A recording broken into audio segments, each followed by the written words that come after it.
tighten the ring. If you could give us your attention down here, 50-yard line on the track, we have this year's annual induction into the Athletic Hall of Fame.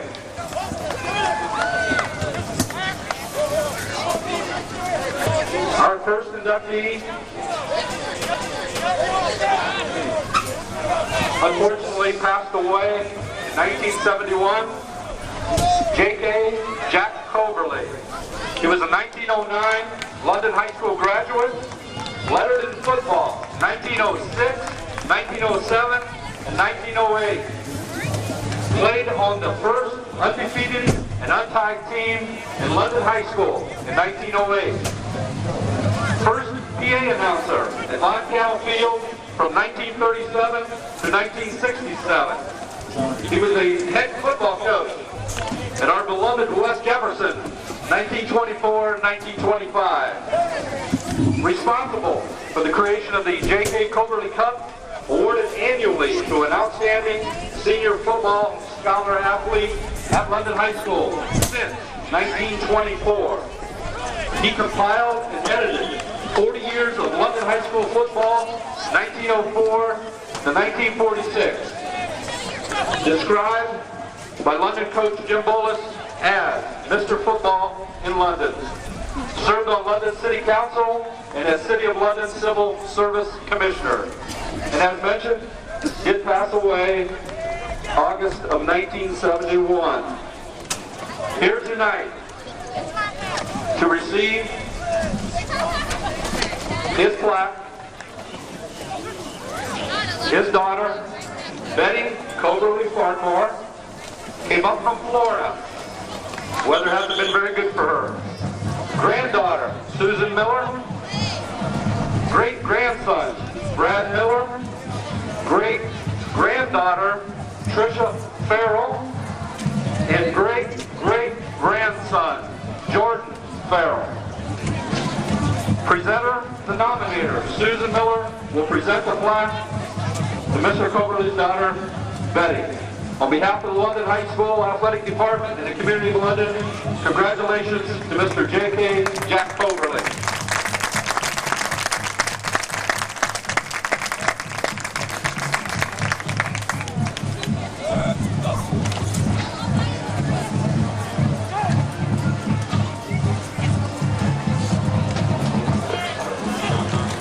Our next recipient is a 1997 graduate of London High School, Shanna Ryan Alexander. Lettered track 4 times, cross country 4 times, basketball 3 times, and boys soccer 3 times. In track, first team All BAC 1997, BAC champion 3,200 meter run, 4x800 relay in 1997. State meet qualifier in the relay in 1995. First team all district 1995. Led team to BAC championships 94, 95, 96, and 97. In cross country, she was academic All Ohio 1996, placed 46th in the state cross country meet that year, and was 4-time first team all district 93, 94, 95, 96. Was the individual BAC champion, 1993, 3-time first team All BAC, 93, 95, 96. Led the team to BAC championships, 93, 94. Led the team to a district championship, 1993. On the boys soccer team here in London, 96, she was a co-captain. And in 96, she played in the Central District Girls All-Star Game. 1997 co-captain, girls basketball here at London High School. She's a 2001 grad of Wittenberg University, lettered in track 1 time, and in soccer, that would be women's soccer, 4 times. 1997, she was the NCAC Soccer Newcomer of the Year, first time in Wittenberg history. She was first team all-conference at Wittenberg, 97, 99, 2000. Co-captain, 98, 99, 2000. Second team, All-Ohio, 97, 98, 99. All-Ohio third team, 2000. First team, Academic All-Ohio, 98, 99, and the 99 NCAC Scholar Athlete at Wittenberg. Currently studying medicine in Cincinnati. Very soon we will have to refer to her as Dr. Alexander. With her tonight, her husband, Jared Alexander, former Red Raider, her father, Mark Ryan, mother, Colleen Ryan, and brothers, Jared Ryan, Owen Ryan, Dusty Ryan. Making the presentation to Shanna is her nominator, former track teammate here at London, former soccer teammate at Wittenberg, Jessica Shellhouse.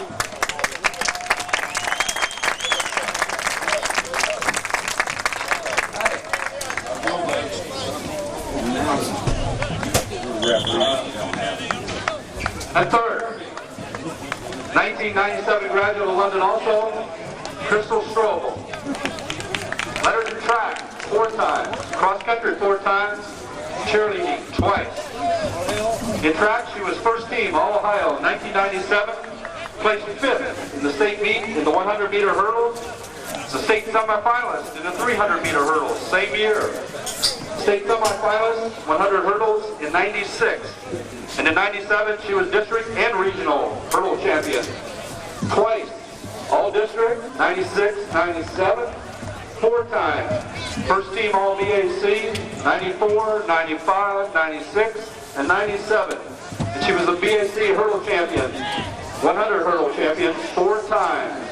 300 hurdle champion once, 100 meter dash champion once, and led the London team to BAC championships 4 years.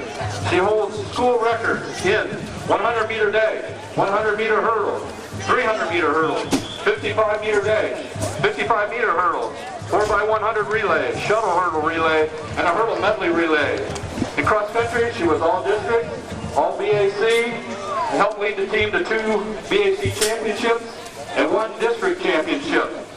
She is a 2002 graduate of Tiffany University, where she lettered in track 4 times, cheerleading 3 times. In 2001, she placed 11th in the nation in the hurdles, outdoors, and the same spring was 13th in the nationals indoor hurdles. First team all AMC 3 times, and also was conference hurdle champion 3 times. She holds Tiffin University records in the 100 hurdles, 400 hurdles, 400 relay, 55 hurdles, and 60 meter hurdles. In 2001 of February, she was the AMC Conference Athlete of the Month, was on the Tiffin football recruiting staff for 4 years, and in 2001 was the Tiffin University Homecoming Queen. With Crystal tonight, her brother Sean Strobel, dad John Strobel, and mom Cheryl Strobel. Crystal was nominated by her mother Cheryl, who will make the presentation to Crystal Strobel.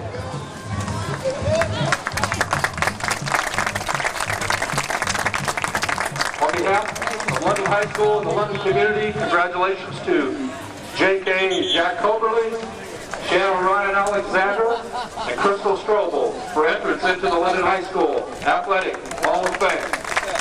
Thank you for coming to the game tonight. Thank you for your attention.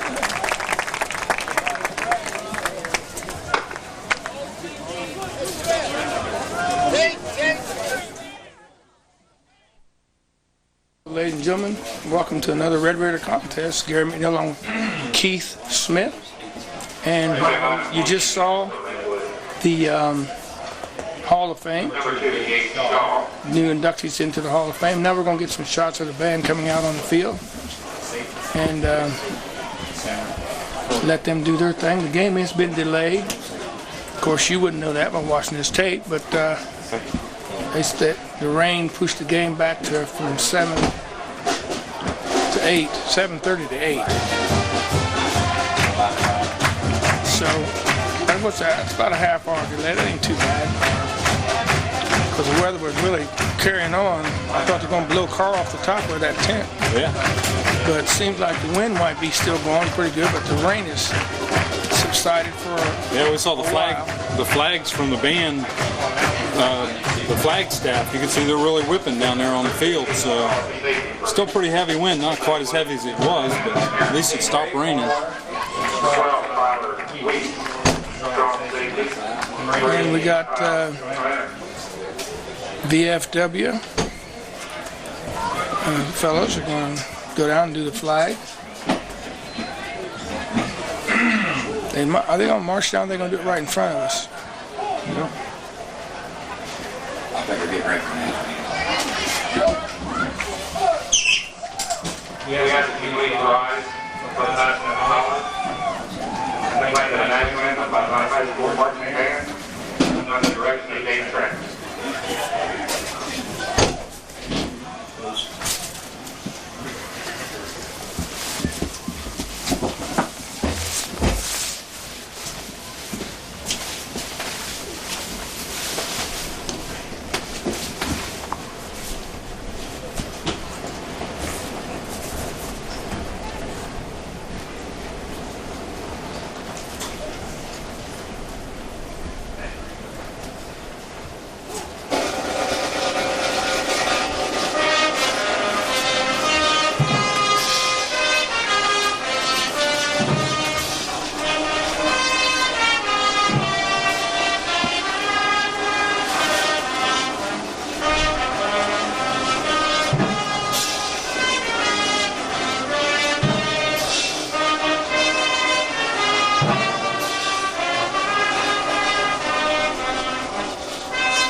There you have London's finest. London's getting ready to go against Lakewood tonight, Keith. And you got anything to add on? We got about 5 or 6 minutes before game time. I know that Lakewood's having a down year. Well, last year they went 7-4. Well, they went 7-3 in the regular season and made the playoffs, and they lost their first round of the playoff. This year they start a lot of seniors. I mean, they're starting 9 seniors on offense, and I think they're starting 8 seniors on defense. But they're only 2-4. They've been plagued by injuries, but they are 1-0 in the league. So right now they're in first in the league.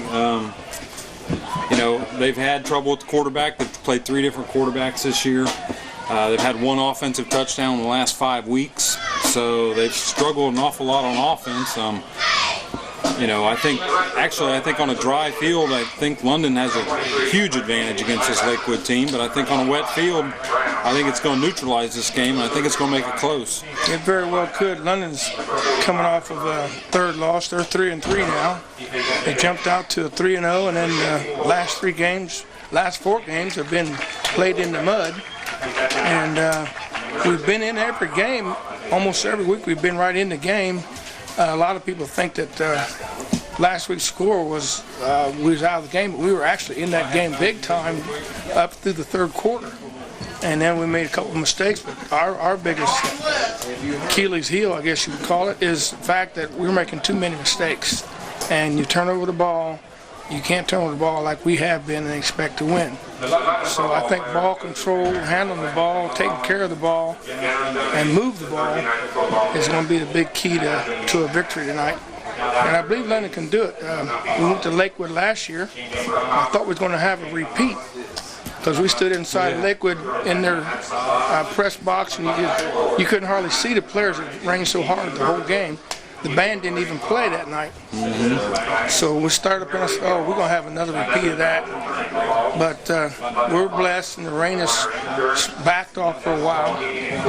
And still a little windy. I think a big advantage tonight for the Red Raiders is that Sean Myers is going to be back. Saw him warming up early. I don't know how much he's actually going to play on offense or defense, but you know, I think missing him last week changed the perspective of London as far as, in the game.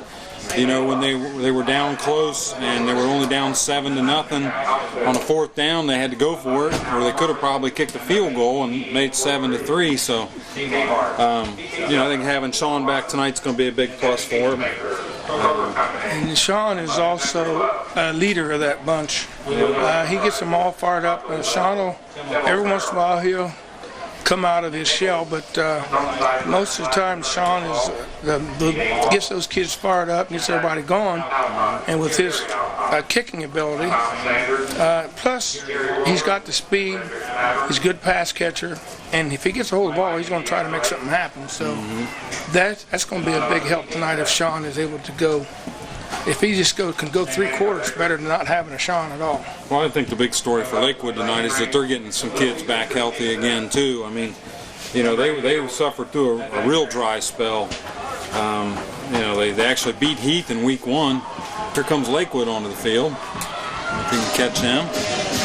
Their squad is fairly small. I think they've had quite a few back off. And did somebody tell me there's an outrageous amount of money they have to pay to play? Well, in Lakewood schools, it's $250 per athlete per sport, no multi-sport discounts, pay to play. So, I think they're only dressing about 40 kids tonight. Yeah. And they've had some kids quit the team, and they've had some injury problems. So. But what I started to get into earlier is, in week 6, they finally had some kids get back, and then on a wet field, they beat a pretty fair Columbus Bexley team. And that money makes difference. You're paying that kind of money to play per sport. That's quite a bit of money. So these kids must really want to play. And like I say, to have a season like they're having, I don't think they expected anything like what they're having right now. But I understand there's quite a few of them dropped off too. They've had some of them quit, and like I said, injuries have hurt quite a bit. Well, the Red Raider cheerleaders are setting up the banner. If we can get it to hold up together with all that wind, it's tough. And I don't think they're even going to try. Before the game gets started here. I can't read that. I can do this, but I can't do that. Well, Lakewood also kicked their first field goal of the year last week, 27-yarder. So I don't know if that's an indication. I really didn't see their kicker warming up. I mean, he was hitting them from extra point distance, but they did a little bit of everything against us last year. So we owe them one. We went up there and we were kind of humiliated, so we owe them one. And now, what better time to give it to them than tonight? Well, apparently Lakewood won the toss, and they have deferred. And so that gives London the decision for the first half, and London decided to take the football. Which, to me, I would want the football. Oh, yeah. The more you got the ball, the less time they can score. I'm hoping. Unless they got a tenacious defense that's going to take the ball away from us and run like a high school. That kid in the pro the other day run 108 yards. I didn't catch that, but kicker here for Lakewood's Gabe Shaw, number 2. He's going to be kicking off into a pretty stiff wind here. He's barefoot. Is he really? Carl went right in on that foot. Really? I just want to check out my cameraman, see if he's awake up there. Carl said he ain't barefoot. Nope. Now's when I need your mic on you so we can pick up that good stuff. I'd look for a low kick here. Just trying to get a roll. Look for one of London's upmen's, either 25 Vincent Hodge or number 1 Jerry Walters, to bring this one back. He's going to let it go all the way through to Myers. Myers makes the first play of the game. He's got a little room. He's got a seam. He's going to take it all the way to about the 42-yard line before he's brought down, and he is fired up. That was number 18, Kyle Neller. We're going to hear his name a lot tonight for Lakewood. Oh, yeah, Lakewood Lancers? Lakewood Lancers. Sean had some good blocking, and one thing I seen he did, he hit that seam. He was rolling when he hit it. Well, the story of last week's game also against Whitehall was field position. London, pretty much, London always started out back far, and Whitehall pretty much always started around the 50 or actually in London territory. So this is a good start for the Red Raiders. Start out on 41. Quick handoff to Jordan Brock, and he's going to kick it about 5 yards. Boy, he was hit hard right there by number 23, Brett Vermillion for Lakewood. Brock come through there, and they're going to give him 4 yards, I guess. 2nd and 6, ball's on the 45-yard line. Well, that was the right-hand side of the Red Raider line there, Derek Wallace and Pat O'Farrell. Looks like Myers is going to check in and out. Off the field. Looks like they check in a 2 tight end set this time, I formation.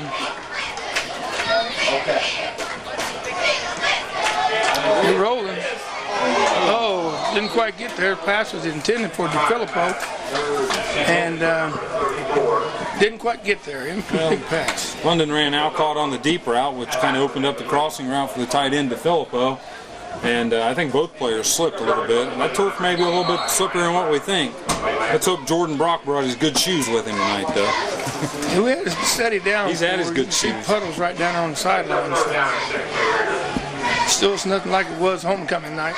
3rd and 6, possible another passing down situation for the Red Raiders. They got the wind to their back here. Roll out by Buchanan to the bottom of your screen. He's looking for Myers. He holds on to the ball. Nothing doing. Tucks it under there. Number 20, Jim Davenport, makes a tackle for Lakewood. Might have got back to the line of scrimmage. It's going to make it 4th and 11 3 and out. I saw Jordan tonight just practicing his punts pretty much against the wind. I suppose he's just assuming that with the wind he's going to be able to boot her pretty far here. I don't think their return man's back deep enough. He's backing up a few more steps. That's Kyle Neller back here, number 18 for Lakewood. Oh my goodness, that's going to be blocked. And it's There's about 6 guys There's in there trouble. on that. This is trouble. That's number 2 picking it up. That's Gabe Shaw, the kicker, playing special teams. We just got through saying something about wanting the offense on the field, but what I say after that, unless the defense comes in and does something like they just did. So that is a backbreaker there. I don't know what happened. Jordan Brock slow getting up to the Red Raiders. Well, I'll tell you what, it was more than one person in on that block. Oh, there was man, quite a few people crashed there.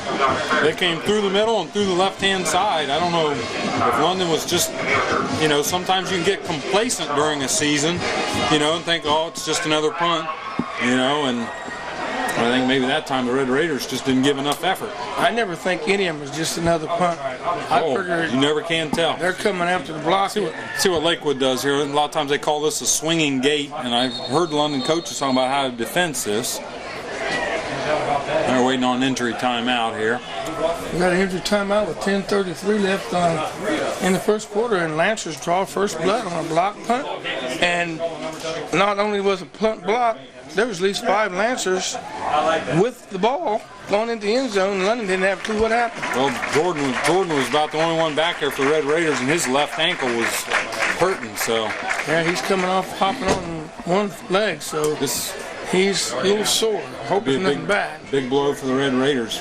That's what's okay. Here we go. Back to camera. This is what they call a swinging gate. You line up the center and the kicker, and then most of the time everybody will come over and get in formation. But the possibilities make the defense play the extra point. That was a bad center, and he turned clear around and put the ball down. So that kick wasn't no good. So no sense talking about that snap. It was up, had good height, but well, Josh Parrish did about all he could for Lakewood to try to get that thing down. But yeah, it was. He caught the ball clear to the opposite side, turned around and set it down. The kick was off, it just didn't go through the upright. So with 10:33 left in the first quarter, the Lancers have jumped on top 6-0. I think that missed extra point could play big here. Let's hope it does. I think it's going to be a close game. Well, if you're at home and you're leading back out, if you're at injury, leading rusher and Jordan Brock. If you're at home and you're thinking that you just saw this play happen, you did. Lakewood to kick off again to London. This time back deep for the Red Raiders, Alcott and Myers. Who's the 2-up guys? Watch your short men, Walters and Hodge. With this strong wind, they may have to bring this one back. David Stewart, the next guy up, and then number 13, Cody Arabia. So they got quite a staggered setup there. Shaw kicks this one high. That's going to be Sean Myers. Sean's going to try to outrun him laterally, and he was running hard, wasn't he? He was running real hard. when you string it out like that, you got to be really smoking to get around that corner. He did probably turn, I don't know where he caught the ball at, but it was a good 10, 12 yard return. I see Jordan Brock sitting down on the He's on sideline, the and cart being checked out. They're retaping his ankle, so could just be a strain or a sprain, and hard to tell if he's going to be able to go. But you know, we've been running two tailbacks all year, so Jerry Walters got good experience for the Raiders. It's 1st and 10 now on the 29-yard line. That's it. Walters there. Walters got good move right now. He's all the way up to the 45-yard line, and the scoreboard just went out on one end. So about a 16-yard run there for Jerry. Lights went out on the south end of the field. That was a left-hand side of the Red Raider line there. Brandon Brock is starting at the left guard now, and the left tackle is still Josh Duffy out there. This is the way I would have come out from get-go. Make them defend the run and then throw a pass at them. Getting yardage on first down really helps. Waters once again. Waters going to make good of his chance to get in there and play. There's another 6-yard reel off there from Waters. Going to make it 2nd and about 3, 2nd and 4 maybe. He's all the way down to the 49-yard line of the Lancers. Waters did a good job of picking his hole there. Cut back, juke one person. Lakewood primarily plays a 4-3. They really spread. Their defensive ends are out real deep on the sides. Sometimes they'll switch into a 3-4. Man, Waters once again, and he runs kind of straight up, doesn't he? I'll tell you what, he's a target. I tell you what, when you're not touched until you're 5 yards past the line of the scrimmage, your offensive line is blowing some people out. And that's what we've been looking for. It's 1st and 10 on the 40. Move the chains again. Jerry Walters. Like Lakewood's going to take a timeout. Timeout, Lancers.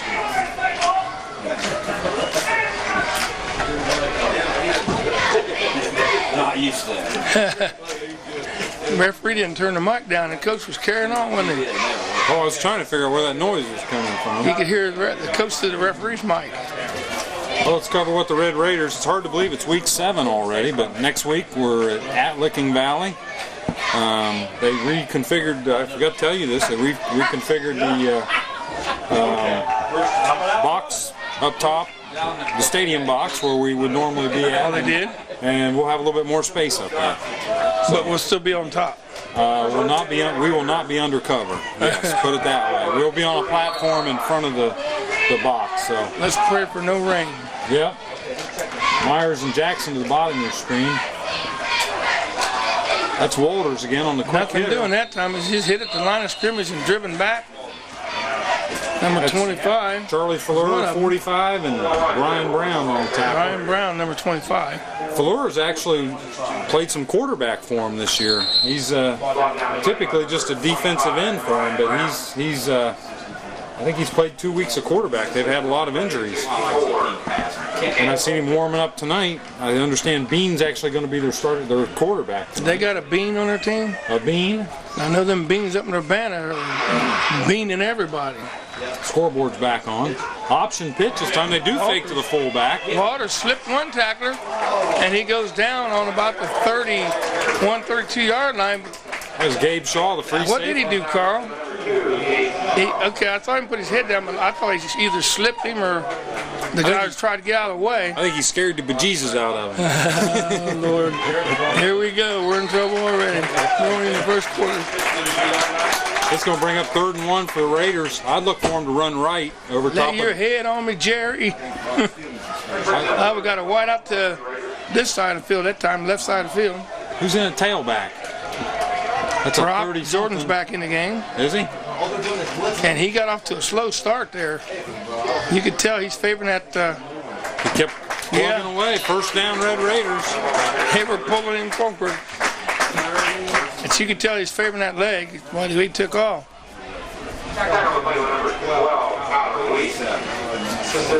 Well, week number 8. Here's what I'm looking at.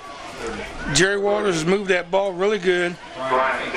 make them stop him. Yeah.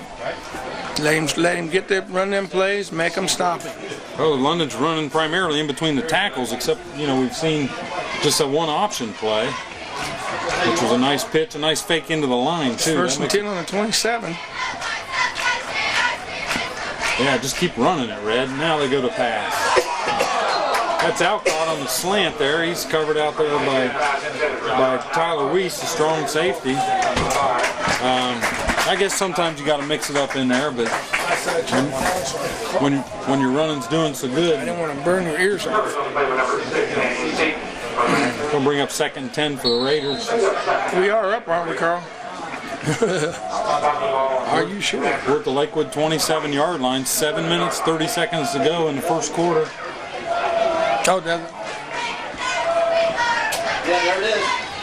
Quick handoff to Walters again, and he's going to pick up maybe a yard or two. I'll tell you what, every time they've run the direction of 45 Fleur, they've paid for it pretty much. You know, I think running right and running up the center is going to be the strength of London versus Lakewood defense. I don't know if there's any relation there, but we had a Fleur back in the day, little guy, and buddy, his name was Freddie Fleur. He used to eat people up. So this one's only 6'1", 175, but he's been around. There they run, well, they fake that time, and Fleur bit on it. That's Buchanan. Buchanan's going to take it all the way down to about the 3-yard line. Like you said, Fleur bit on that fake. He bit on that to the fullback. Buchanan pulled it in. Turned on some wheels there, seen some wheels I haven't seen for a while. That's so important. We've talked about that many times in the car on the way to games, getting that good fake into the fullback. You got to have that fake. So it's going to be 3rd and goal. Knock on wood, London's penalty free. Knock on wood. 1st and goal, yeah. Pro I formation. Jordan Brock's back in there. This is Buffalo package. You're going Brock's right. going over the right side, and he should be in. Yep, touchdown, Red Raiders. Put 6 on the board. 6:30 to go. London ties it up, pending the extra point. And we do have our kicker back this year. This week. Thanks, Carl.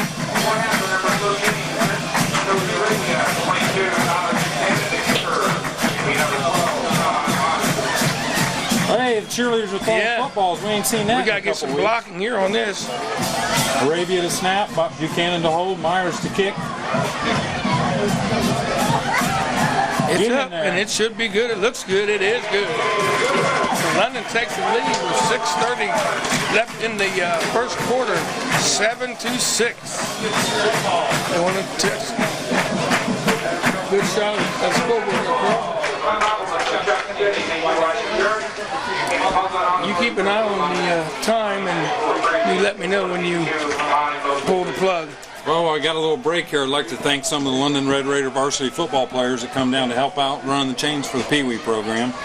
This past Sunday, we had Travis Roach, Mike Lang, Cody Arabia, Derek Wallace, and Nick DeFilippo come out to help. So, appreciate it, guys. And I'm sure the kids appreciate it, just seeing seeing the kids, they're seeing their people that they look up to coming down there and taking time to be with them. Well, it was 6 minutes, 30 seconds to go in the first quarter. We're going to get to see Lakewood's offense for the first time. I don't know who, I've been told Bean's going to be their starting quarterback, but Fleur, that big defensive end, I saw him doing taking a lot of snaps and warm-ups. So. Andy Bean, 5'11", 180. Well, they started out the year with a fellow by the name of Parrish, who was supposed to be their starting quarterback. He got hurt, so they went to Neller, who normally plays wide receiver, and then they went to Bean, and then they went to Fleur, and then they went to Bean. So we'll see. Now they're doing the corn thing. Nice. Going into the end zone. I did everything but hit the receiver there. Got the wind to your back, you know. Nice kick though, Sean. That was Jim Davenport there. You know, Sean had a pulled muscle in his stomach, from what I understand, and I would think kicking would hurt. It'll stretch you. So he's sucking one up, and taking it for the team. You know, he probably don't feel real comfortable out there, but he's playing. So the Lancers are going to take over 1st and 10 on their own 20 after a good kickoff, and like we said, he did have the wind with him, but That ball was sailing. Gonna be a switch for the Red Raiders. Man, they cut back against the grain there. And I'm going to pick up maybe 3 or 4 or 5 yards. I should be right with one of them, shouldn't I? 3, 4, or 5? 3, 4, or 5 yards, yeah. Looks like for the Red Raiders, Jordan Brock's going to set, and Sean Myers is going to play free safety, and Derek Barkowiak's going to play at the strong safety position. This is Bean in here at the quarterback, and they're running a 3-man eye here. Can't quite catch the number of that runner. They're playing smash mouth football up front there. He's going to be short of the first down, so going to make it 3rd and about 2. Like Jim Davenport on the carry there. Davenport against Bexley last week had 18 rushes for 74 yards. So Davenport's been one of their main runners. He lines up at the eye. Don't see too many teams running this offense. Hand to Davenport again. Nice block out there. That's the old London offense. He got down on his knees and started crawling. 55, Pat O'Farrell out there, and also Derek Wallace, 50.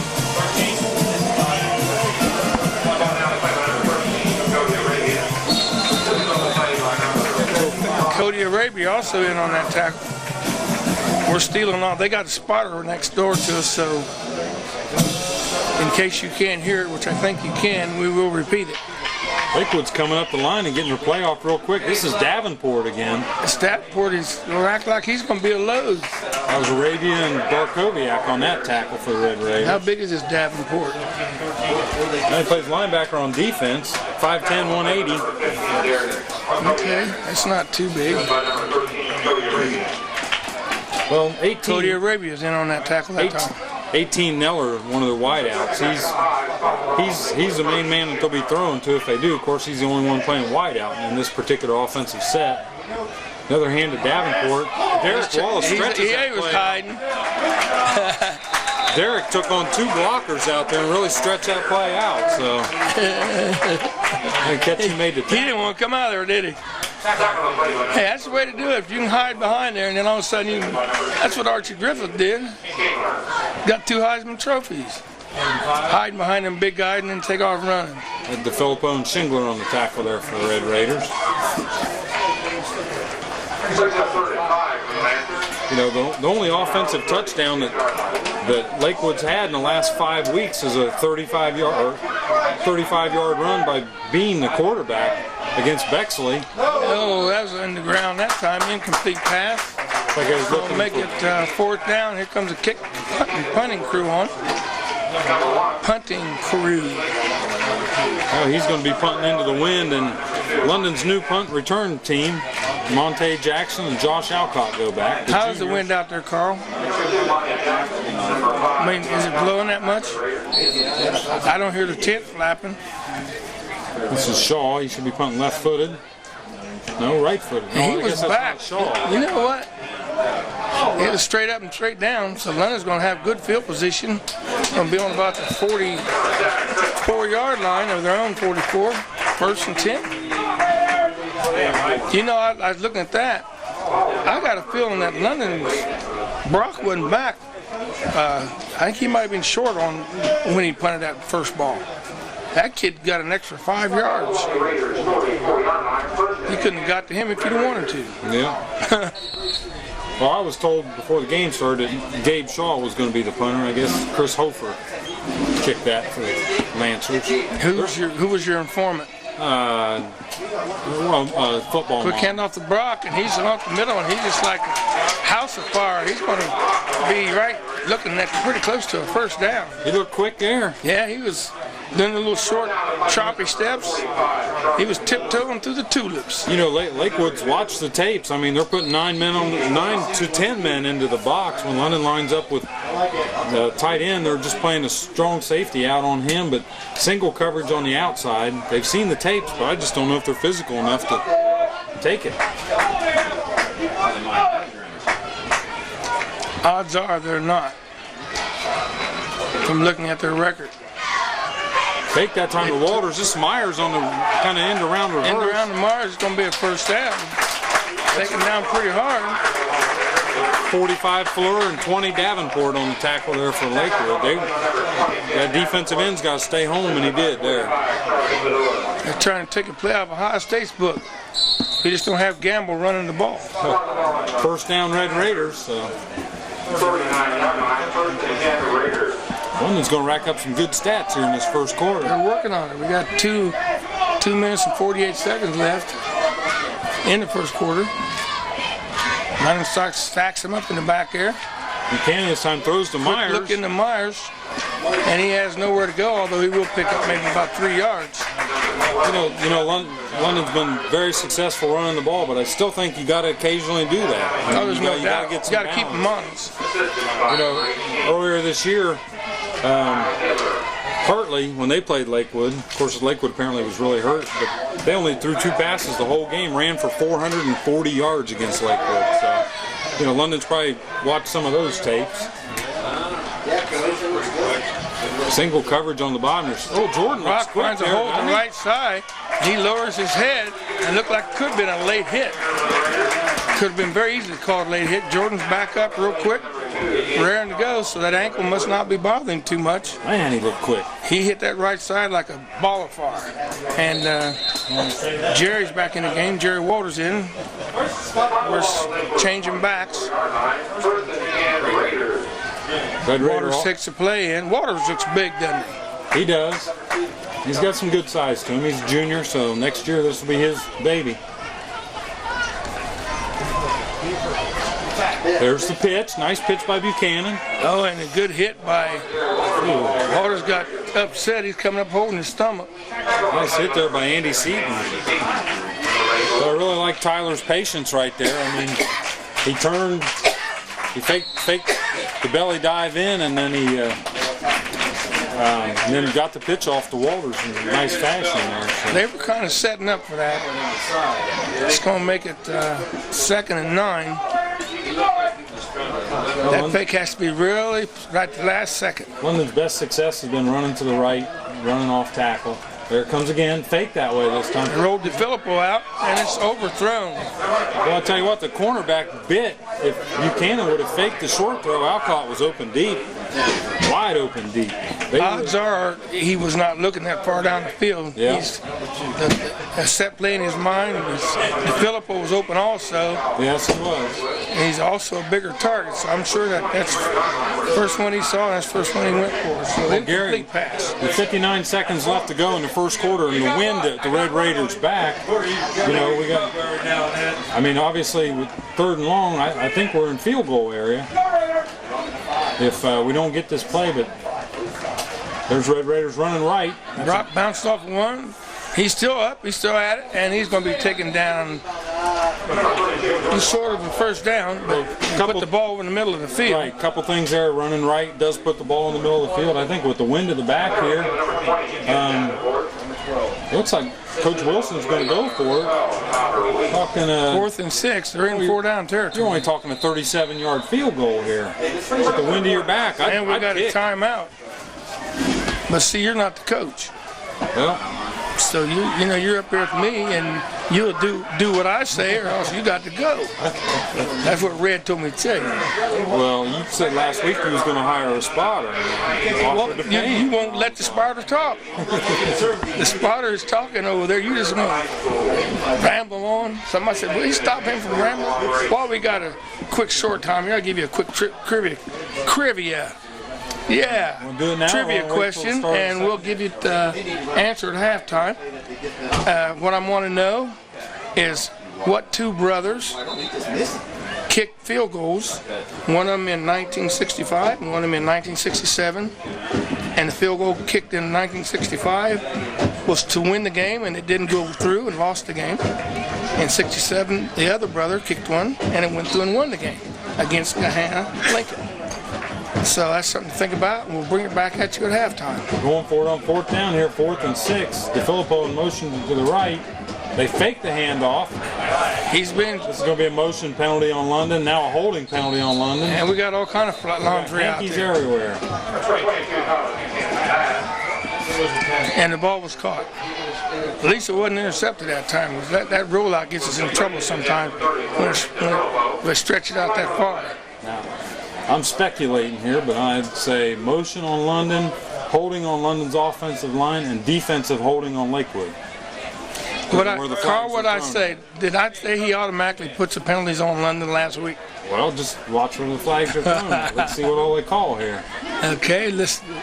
You shut up for a while and we'll find out. Lots of hankies. I hear a lot of clapping from the Lakewood fans. A lot of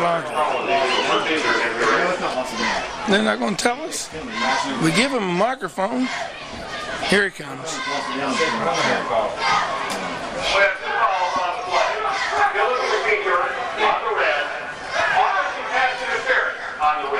Oh. The procedure is declined, will enforce. The offensive pass interference remains fourth down. So we get the replay of the down. Yeah, field goal is looking good right now. No, it's not. Because we're Yeah, back it up 10 they're yards backing up now, killing us. from line of scrimmage. If we'd called a field goal, I'm listening to Carl now. He went to coaching up there. He went to coaching. He was saying we should have probably. Now I don't know why they'd bring the ball all the way back over to this hash mark. Because they can. Replay the down.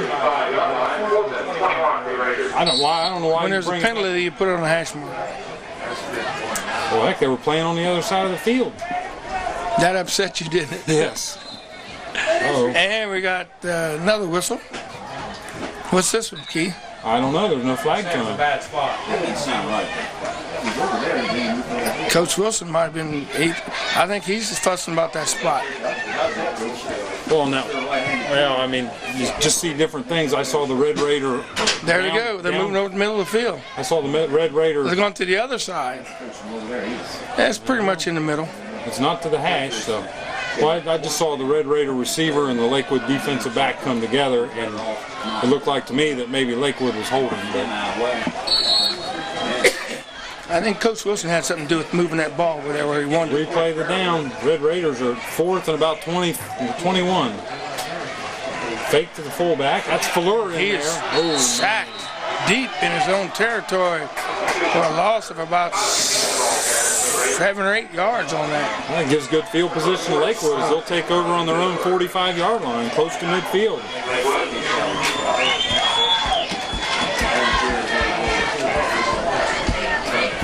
So you're going to actually interview somebody at halftime and get the whole story have on the that. people in here who actually did this trivia thing that I was approached with in 1965. This is about two brothers. In 65, one brother kicked the field goal and lost the game, and in 67, another brother kicked the field goal and won the game against the same team. It's like a handoff to Davenport. Uh-oh. We're going to have... We got 15 seconds left in this quarter, and London's still on top. We have a personal foul called on somebody for taunting, I believe. That's going against the Red Raiders. Yeah, we know who it's on. That's going to add on another 15 yards. I did find out about the 30-yard penalty last week. The other personal foul was called as a dead ball foul. So you mark off the penalty foul. Well, that's a big foul. Yeah, it's 15 yards. That hurt. Yeah, Coach, what's his name? Defensive coach? Oh, No, that Coach ain't. break. That wouldn't break. One of the coaches took his helmet. Told him to go sit down. Looks like the official's going to take a timeout now. Looks like they're going to send number 20 Davenport off for some reason or other. Maybe he had an equipment problem. Now this time Lakewood's going to line up with 3 receivers to the bottom of your screen, 1 receiver to the top of your screen, 1 running back. No tight ends. This is a backwards pass. Now he's going to call an incomplete pass. That's a lateral. Come on. They called it incomplete pass. Yeah, he called it an incomplete pass. Oh, Coach Wilson's got to be adamant about this.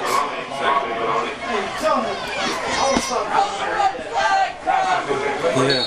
Got London fans up here to throw the red flag, which is what they do in the NFL if they want to replay. But, yeah, if the pass is forward, it's We had the perfect incomplete. end. You sure did, Frank. This time we got two receivers at the top with the I formation. Bean is back to pass. Nice throw. He looked like good arm out there to Neller. It's like Cody Arabia out there covering for the big red. They're going to be short of first down.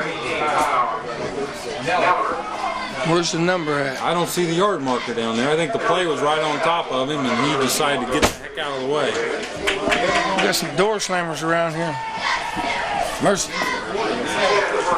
First quarter ends. 7-6, London on top. And while Carl's looking to get the scoreboard, I'll throw the question at you again. Like I say, we're going to have it answered at halftime by one of the participants in this question. Name me two brothers. What two brothers are involved in this situation? And one brother kicked the field goal to win the game against Gahanna Lincoln, and the other brother missed the field goal. This is in 1965 and 1967.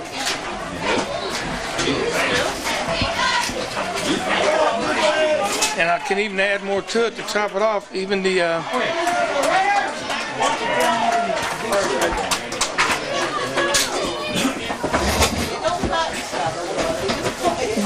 no, we ain't got no pen. Licking Valley, get out of here. Licking Valley done come up to one. Let's give him a pen so they can scout us with it. Break his pen in half.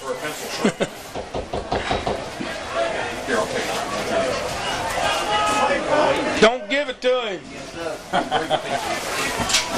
Let him make him remember it.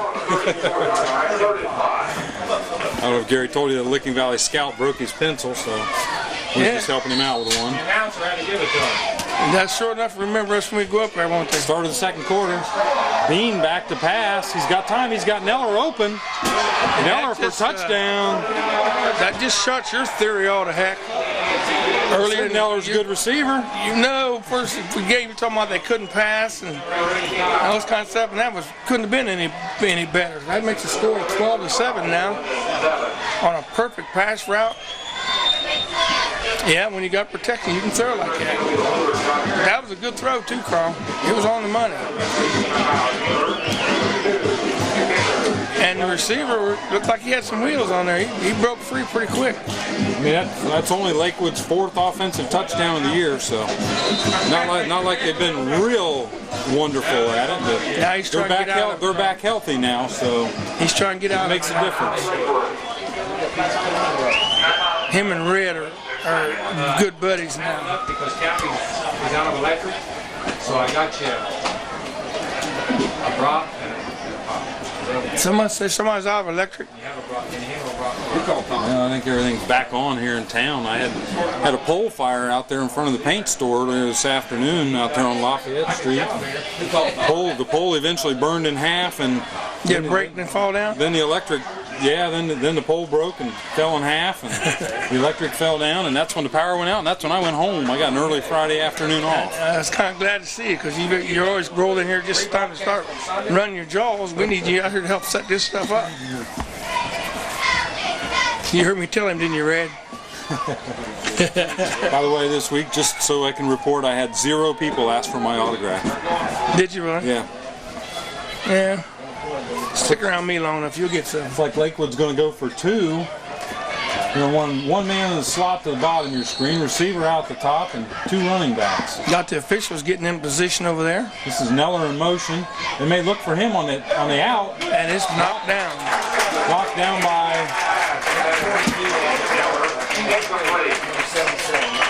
77 knocked it down. That was Ty Blake. See, did you hear our spotters? Now, if you listen sometimes, you'll know what our spotters are saying. Actually, I think that's big right there. I mean, I know Lakewood's ahead, but extra points and a field goal might be the difference here. Yeah, I know when they went ahead the first touchdown and they missed the extra point, you declared that one big, so now this one's probably bigger, huh? Well, but they got a couple more points on us than what we had. 12-7 is your score with 11:54. I'm just having fun, folks. We're not mad at each other. I can't stand the guy.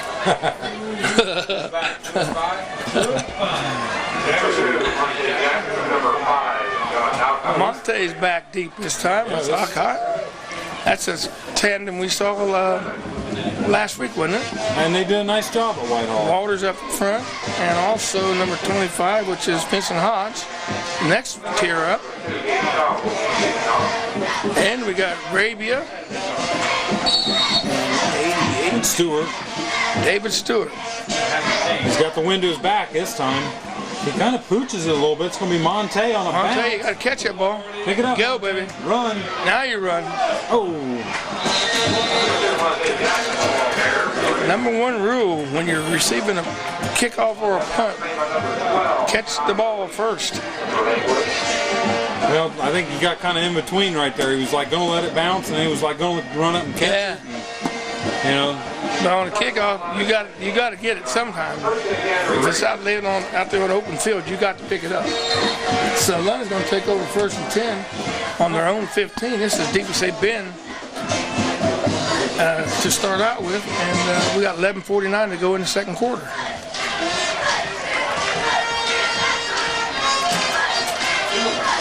It's like Matt Russell, the fullback, on the carry there. Looks like Ryan Brown with the tackle there for Lakewood. Carl, you keep an eye on the time, because we did do an extensive interview or thing with the Hall of Fame. Okay. Looks like Jordan Brock checks out. Jerry Walters checks in for the Big Red Raiders.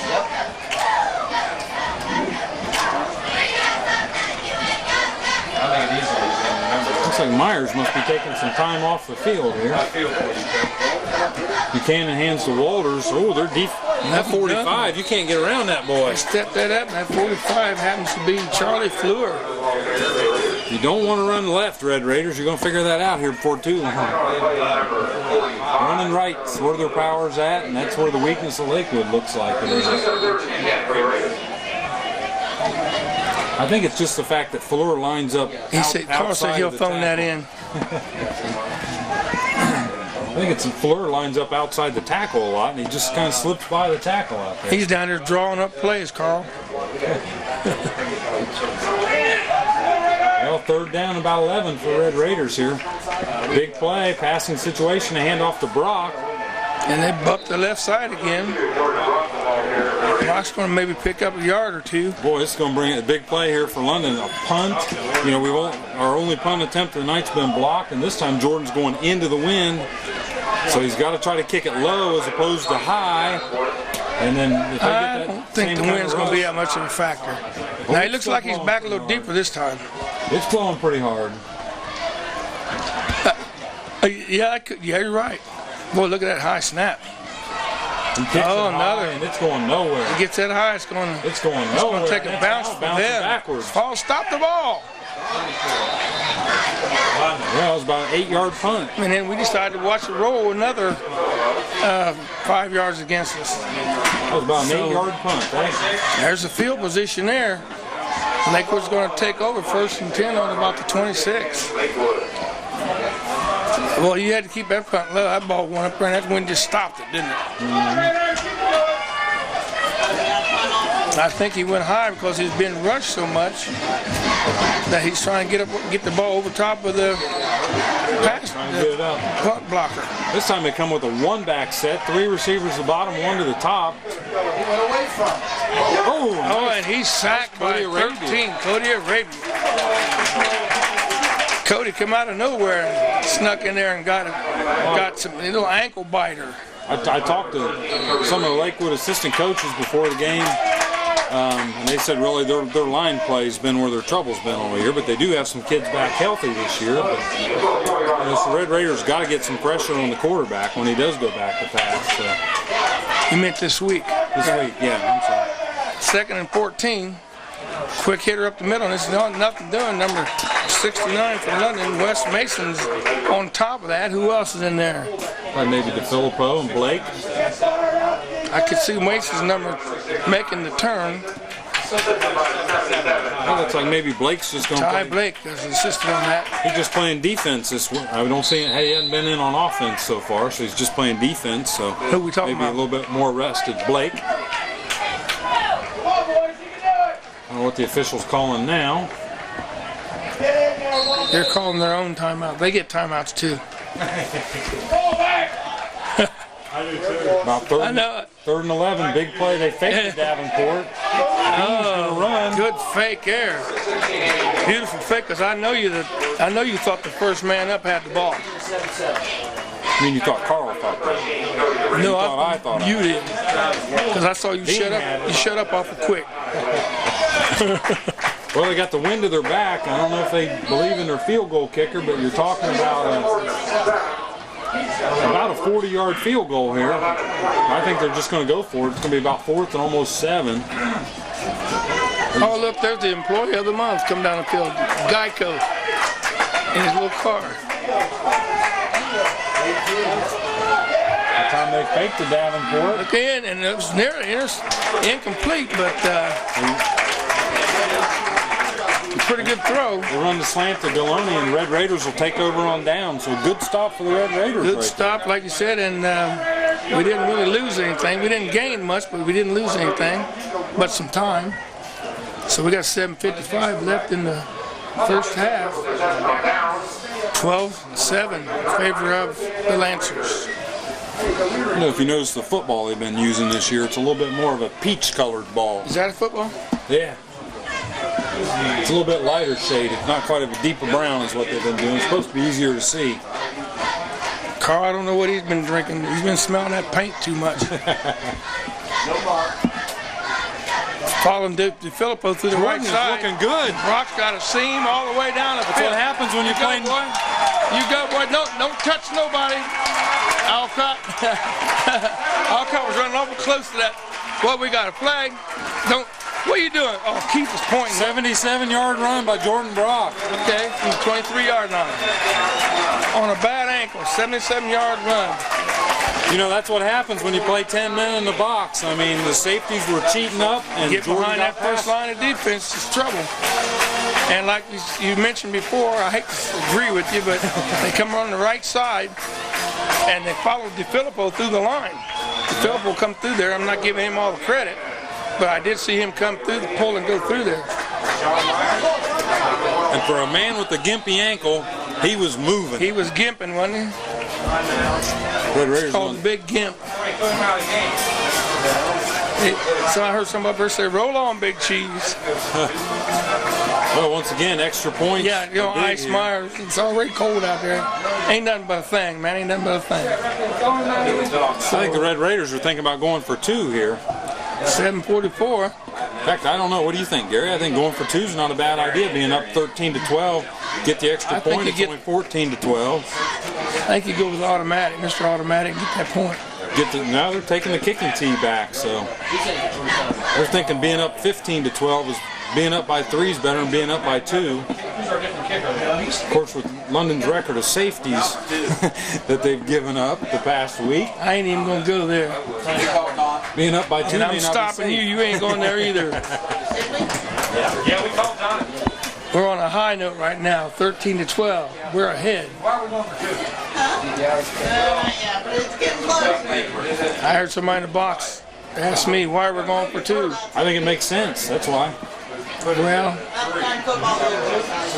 I ain't going to comment on that, but I know. But if they make it, it was a great call, right? And make it, it's a real great call. If they don't make it. Shut up, Turby. Back to you, Dave. Thank you, Gary. We got Dave Turby over there, and you hear him on loudspeakers, though. We're going to go I formation with the 1 receiver in the slot, 1 out to the bottom. I don't know what they got planned here. Maybe something trickery. There's reverse. No, fake reverse. Just run it in, Tyler. Run it. Great call, Gary. Great call. London's Clover on a fake reverse. And so, like you said, they're up 15-12 now. Puts them up 3. Obviously, they were afraid of Lakewood's foot. So that gives them field goal. Lakewood would have to score a touchdown to go ahead. A great call there, I think, by the Red Raider coaching staff, because it gave Tyler a couple options. First of all, faking to Monte set the whole defense. It just froze everybody. And Monte carried it out. Oh, they sold it. He ran all the way to the end zone with that. Yeah, he ran. Carl said he was on him. I I'm not gonna lie. I was watching Monte for a second. I thought he had the ball. For just a second. That was a good job. He said he heard you holler, and then he went and found the quarterback. Well, he had room Buchanan out there. I mean, he could have thrown if the DB had come up and started chasing him, but the DB kept covering the receiver out there. So I think it was Alcott out there. So London's going to be kicking off again. That wind's still pretty 15 strong. to 12. I don't know. It's not as strong as it was around 6 o'clock. You don't want to get it up over 10, 15 feet. Yeah, keep it low. That ball is. Let it roll. The wind grabs it. Well, Myers all year has pretty much kicked off down the left-hand side, so we'll see if he does that again. That ain't bad. More down the center. Nice job. kick. They're arguing over who's going to take it. That's trouble. There's 23, Brett Vermillion on the carry. The ball was taken on about the 13, 14-yard line. No, about 18-yard line. Look, 2 men have the ball. That's traveling. Yeah, it's like tackle there by 15, Derek Barkoviak. That was a design play, Carl. Design play. Who's got the ball? Who's got the ball? Well, 7:39 left to go in the first half here. 16 quarterback. I know it. 2 fakes. Oh, Bean under pressure. He gets one off to Gallooni. I don't know. They're calling it. No, that's Hoffer. Yeah, they're giving him a catch. Oh, I think he caught it. First down, Lancers. Bean took a hit, though. Yeah, good pressure put on. I couldn't catch who it was. But that's where your quarterback able to stand in there and take that hit and still deliver the pass. It's 1st and 10 on the 47-yard line. Well, if Bean goes down, we'll see Fuller, I think, number 45, that defensive end that's playing so good for him. Who you been talking to, Zach? No, watch him during warm-ups. Nice tackle there, solo tackle by DeFilippo. You know, when you stop a team on first down from, you know, at equal, I mean, at no yards or negative yards, that really helps the whole team. First down is one of the more important downs. The Red Raiders, the way they started out playing, you know, they were getting 8, 10. Of course, obviously, if you get 10 yards on first down, that's probably the best situation. Touchdown. Touchdown. Good fake. He's got time. Oh, he's getting paid up from behind. Hey, Who was that? Wes Mason. Wes Mason comes from the backside. Mason showed a little bit of speed there. Yeah. You go, boy. He's been helping his dad coach soccer on Sundays, I think. So he's probably getting a big workout just running up and down the field. 3rd and 14. Lancers take a loss on that big time. 6:11 to go in the first half. London up 15-12. A passing situation, straight drop by Bean. He's under He had pressure a lot of time. again. Oh, he's short of the first down. Nice tackle there by Monte Jackson and Derek Barkoviak. He lowered his shoulder and Barkoviak helped him finish it off. But not until after the pass was down within about a few feet of being a first down. Well, that's something that's hard to coach, you know, to try to get past that first down marker. I mean, at this level. Oh, he tried. You see the pros. He was stopped. Yeah. And the quarterback, he had to throw it when he did because he was being, he was going to be punished for being bad. Send him to his room. 4th and 2. 4th and 2. They had a 12-yard pickup on that last pass play. Big stop here for Red Raiders. DeFilippo lines up as a down lineman this time. Or, I mean, O'Farrell. They're trying Somebody's to draw moving offside. They're trying to draw no flags. offside. Now they're going to call timeout. They tried to pull us, didn't they? I think that was their game plan. Not a bad call by Lakewood right there. That was their game plan, and like Carl said, they almost got us. I got to get that mic back. See, now Carl talks and the mic ain't on him. And when I got the mic on him, you can't even say hardly anything.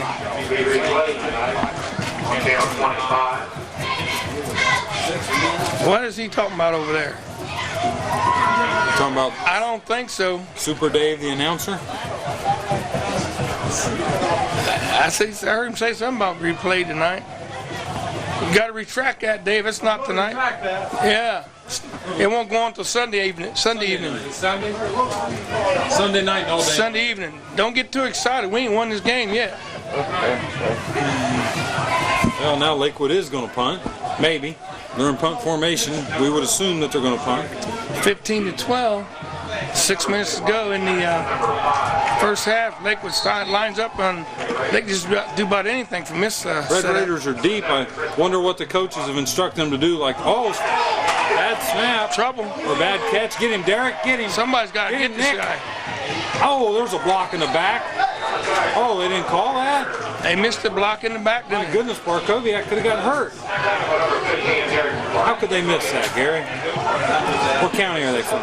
They were watching the tackle, I think. He almost got a first down. Or did he? No, he didn't get a first down, but he was working on it. He was darn close. They were set up for a possible fake kick anyway. I don't think they meant for it to happen like that. So London's going to take over on 44. First and 10, and we got Weaver over there working with the chain gang. He was only a couple feet short. It was a nice run by Hoffer. Once again, Lakewood goes single coverage. Their safeties are in tight. You get it up tight under the center. DeFilippo in motion. Cannon rolls out, fakes, looks left. Looking for DeFilippo short. And they can't quite make the catch. Thrown a little wide. That's going to make it 2nd and 10. It's tough when you're rolling that direction to get that throw off accurately. They do that a lot, so obviously he must handle that pretty good in practice. Because a lot of his throws are rolling to the left. And see, we've got Myers back in the game. He's down here to the bottom of the screen. 2nd and 10. Got him right out to the top. Way to the top. Quick hand off to Walters, and he's not going to get anything. Looks like Walters slipped a little bit right there at the beginning. Hopefully didn't twist anything.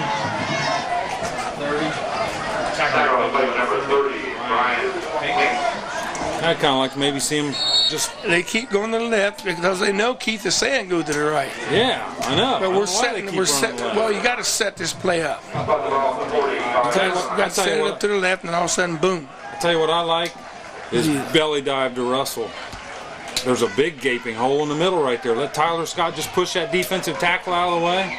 Come to the right, and it didn't go anywhere either. They met the line of scrimmage. Jordan Brock was the ball carrier, and he was gaggled. It's like Davenport was in there. We're just under 5 minutes to go in the first half, and London's going to be punting from their own 46. Oh, Jordan kicking into the wind again. You got to kick it low, but Look how he don't look close. How far do you normally get back? He don't look like he's deep enough. Cody Arabia's going to snap it way over his head. He looks like he's awful close. Oh, they fake. And DeFilippo's wide open. Go, baby. Yeah, he should have run him over. And London, you know what? got a flag. Brett Vermillion wanted no piece of that. Face mask. Brett Vermillion wanted no piece of that out there in the open field. The way Phil was kind of sidestepped him. I thought he'd run over him. But the way he went down looked like he went down with like a face mask. I hope this is not against the Red Raiders. It looked like a face mask. If it's a face mask, it'd be an additional either 5 or 15 added on to the end of the run. So that could be a huge play there for the Red Raiders.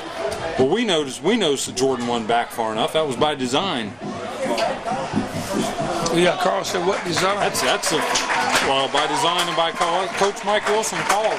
That's 15-yard face masking penalty added on to the end of the run. So he don't never get back very far. That's better than a 30-yard penalty right there. I'm not sure how far you go back, but is there any certain? I didn't think there was a distance you had to be back. It seems like he's close on you don't. Oh, you have to be back further than 7 yards, I think, for actually a true free kick situation. He was 10 back for sure. Oh yeah, he was 10 back. So it's 1st and 10 on the 10-yard line. It's like the Red Raiders sideline. 1st and 10 on the 15. Getting into it a little bit down there. Yeah, we got a bigger crowd than what we thought we had, didn't we? Jordan Brock. He makes his way to about the 7-yard line. Looks like about a 6 or Just 7. like Keith called, run to the right. 7-yard pickup there. Well, you don't have to mess around with Fuller if you go that way. It's like 2nd and about 4 The for official. him. The official. He's got a real high-pitched voice. Belly dive to 2nd and Russell, 3. man. Ball's Just on the 8 belly yard. dive it to him. Let him run through there.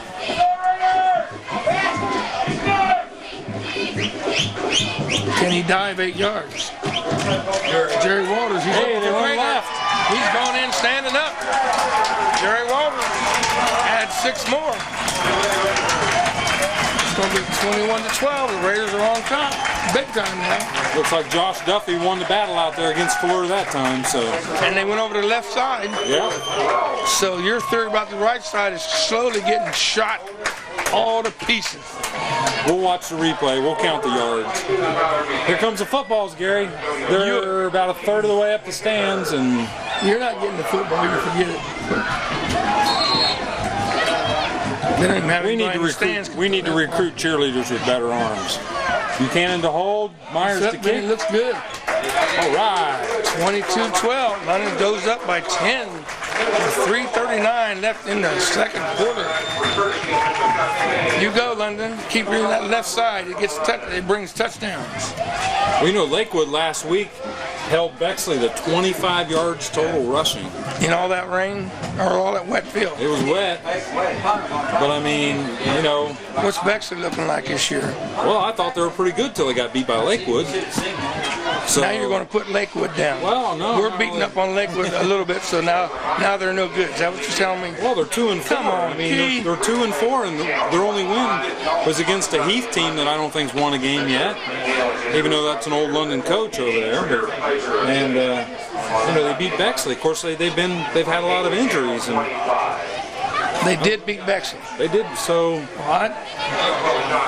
You've been telling me how good Bexley was. Well, Bexley gave St. Charles a game. St. Charles only lost one game, and that's to DeSales, the #1 Division II team in the state. That's the team you said that beat They beat Whitehall. Utica. Oh no! Actually, Utica's come upon some hard times. They've actually been beat twice in the past 3 weeks. Yeah, but we can speak about Northeastern. They've won all their games since we beat them. So they're giving us some second-hand points. Yep. It's like Myers to kick for the Red Raiders. Let's see if they share the ball again. That's Davenport drops it, 15-yard line. picks it up. He's still on his feet. All the way up to about the 37. It's like on the tackle there for the Red Raiders. About a 20-yard return there. Chad Anderberg also in there for the Red Raiders, #30. Hey, we got a 3:33 on the clock there, Carl. 3:33 left in the second quarter. And there's a lot of twos up there, 22-12. These two guys make me look real good. Or they can make me look real bad. We got one back formation this time. There's that lateral again. Barkowiak down.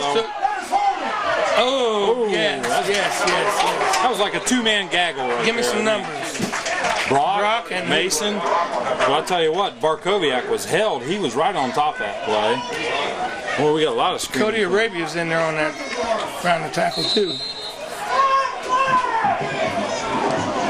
So it's going to make it 2nd and 12. The defense is stepping up.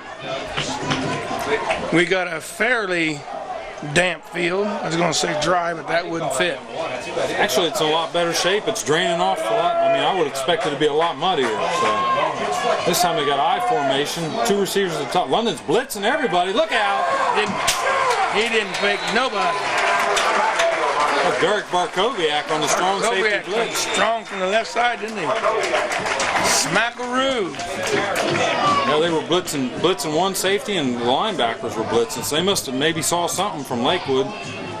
Now it's 3rd and about 19, so another passing situation for Lakewood. With only about 2:20 left to go in the first half here. It's 3rd and 17. They Lakewood last 2 plays, lost 7 yards. Lakewood runs a chance. Oh, And somebody turned the lights out. Bean back to pass, under pressure again. He's going to try to run. And he's caught at the line of scrimmage, so It's like 3 Red Raiders in there. 4th and 17. That was Arabia, DeFilippo, and Shingler, I think, there. Cody Arabia in on that tackle. And Big Nick DeFilippo. Yeah, this time Hoffer's going to be kicking with the wind, and London's only going to put 1 man deep, so could this be London's block formation? 4th and 16.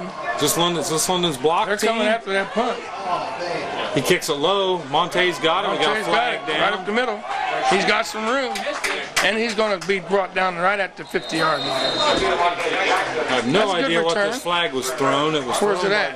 the line. It was thrown by the line judge after the play had already started. He's talking to London sideline right now. Where's the flag at? Right down there at the 40-yard line. Oh, I see it now. Carl, you got to zoom in on them flags now. You know what the man told you last night. I don't know what the. Sideline warning on red. Warning only. A warning only. He did that because he had that holding ball. Yep. Wondering what they did to get a sideline warning. Well, I think a lot of it comes back to that holding call that was right in front of everybody. Sitting out on the field? Right in front of the. Carl said they were out on the field. Well, I think he's calling them, telling them to be quiet. Keith's just going to dispute everything you say, Carl. Well, sideline warning. How can you tell him to be quiet? You're saying the sideline ain't allowed to say nothing? I saw one of the coaches getting pretty excited. This is a switch reverse to Myers. So you get a block. He's got a seam there. And he's going all the way to about the 25-yard line from the 50. Tell you what, Gabe Shaw made a touchdown-saving tackle there. So Pick up a 25 yards that time.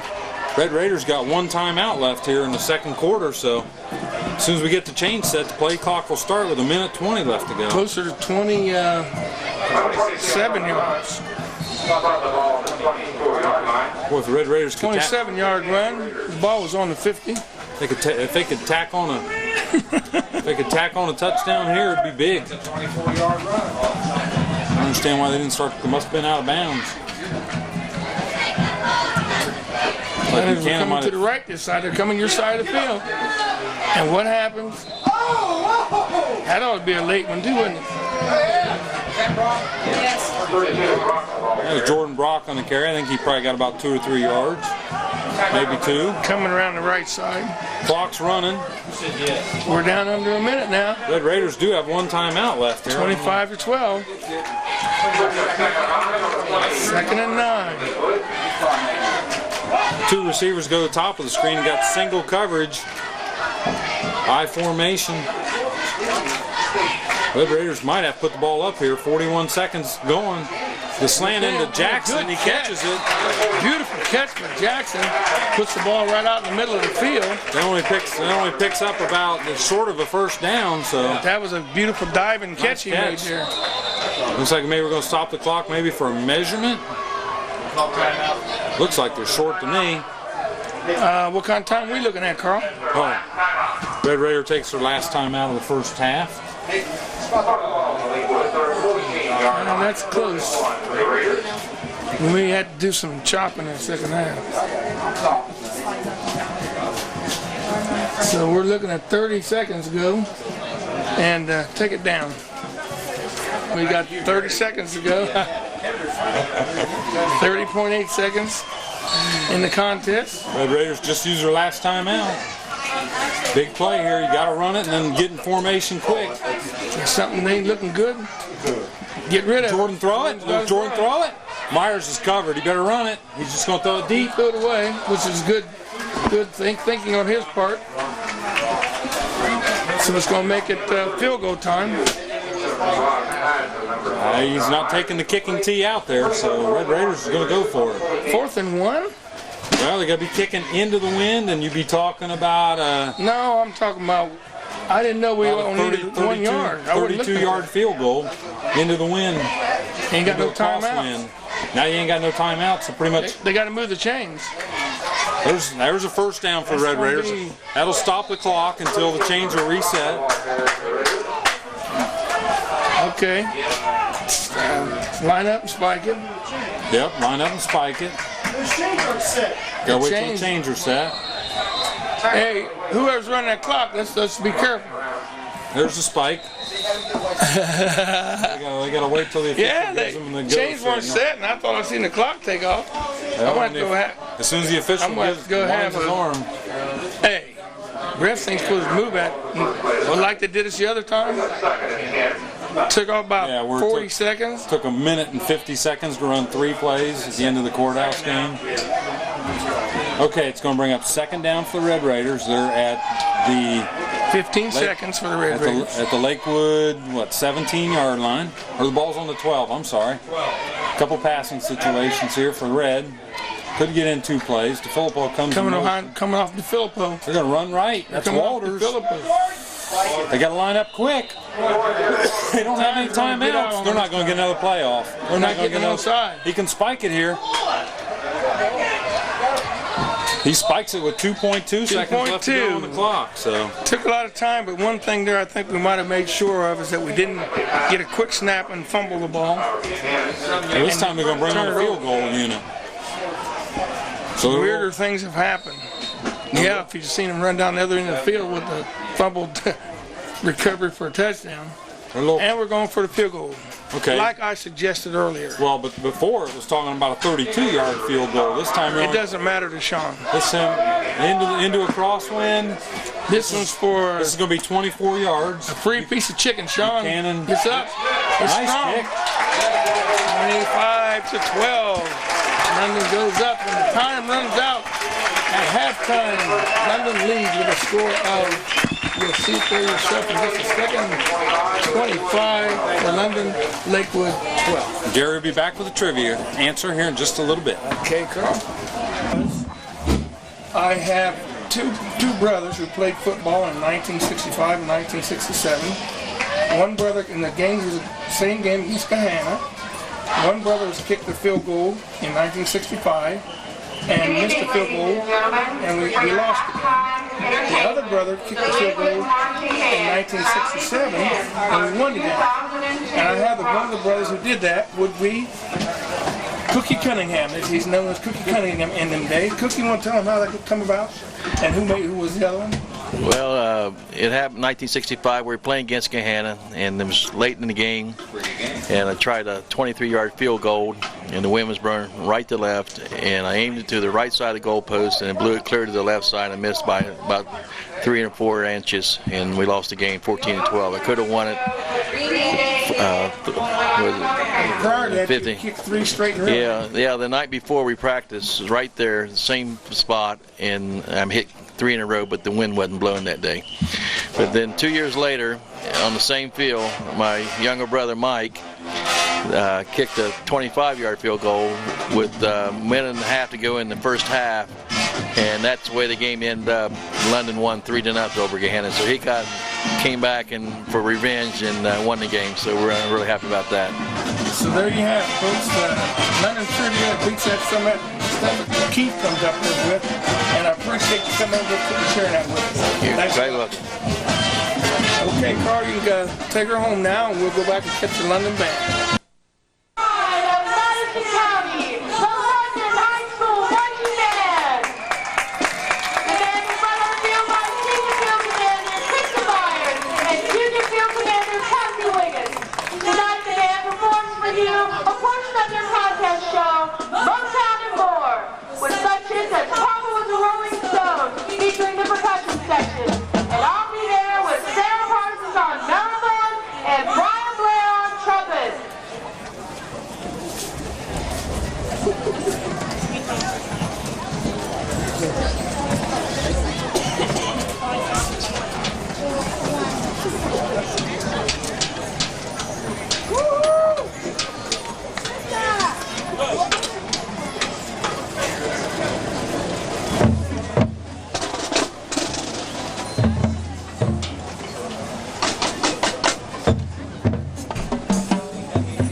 Great. How are you?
Of our alma mater.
Okay, we are in the second half now. London's will be kicking off to Lakewood.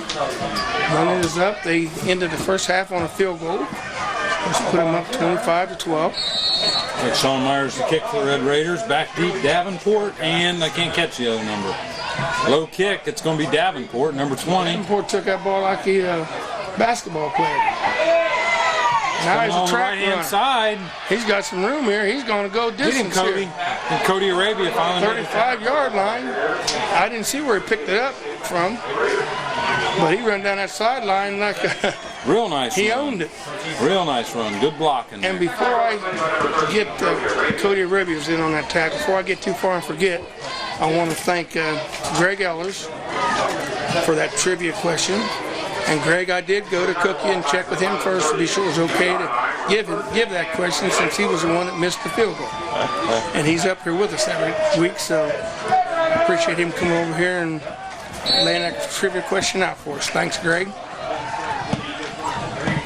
The He Raiders is deep looking in there. blitz. They blitzed DeFilippo in there. He's getting that back, getting a running start. He looked like he's about 8 yards back.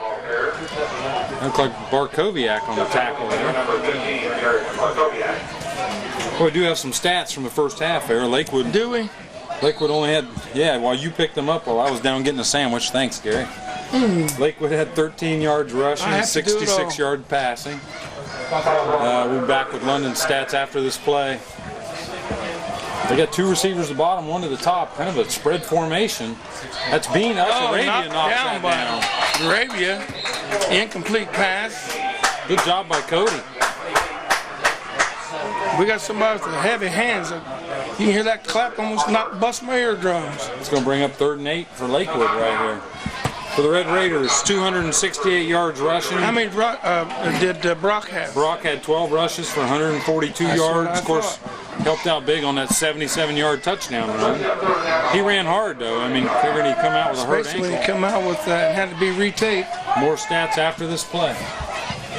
This time they're a little tighter formation. The passing situation, Bean back to pass. O'Farrell gets pressure. Intercepted Off by DeFilippo. He's got the sideline. Yeah, he does make a miss, doesn't he? Good job. Interception by DeFilippo, and he brings the ball. And London will take over on the 47-yard line.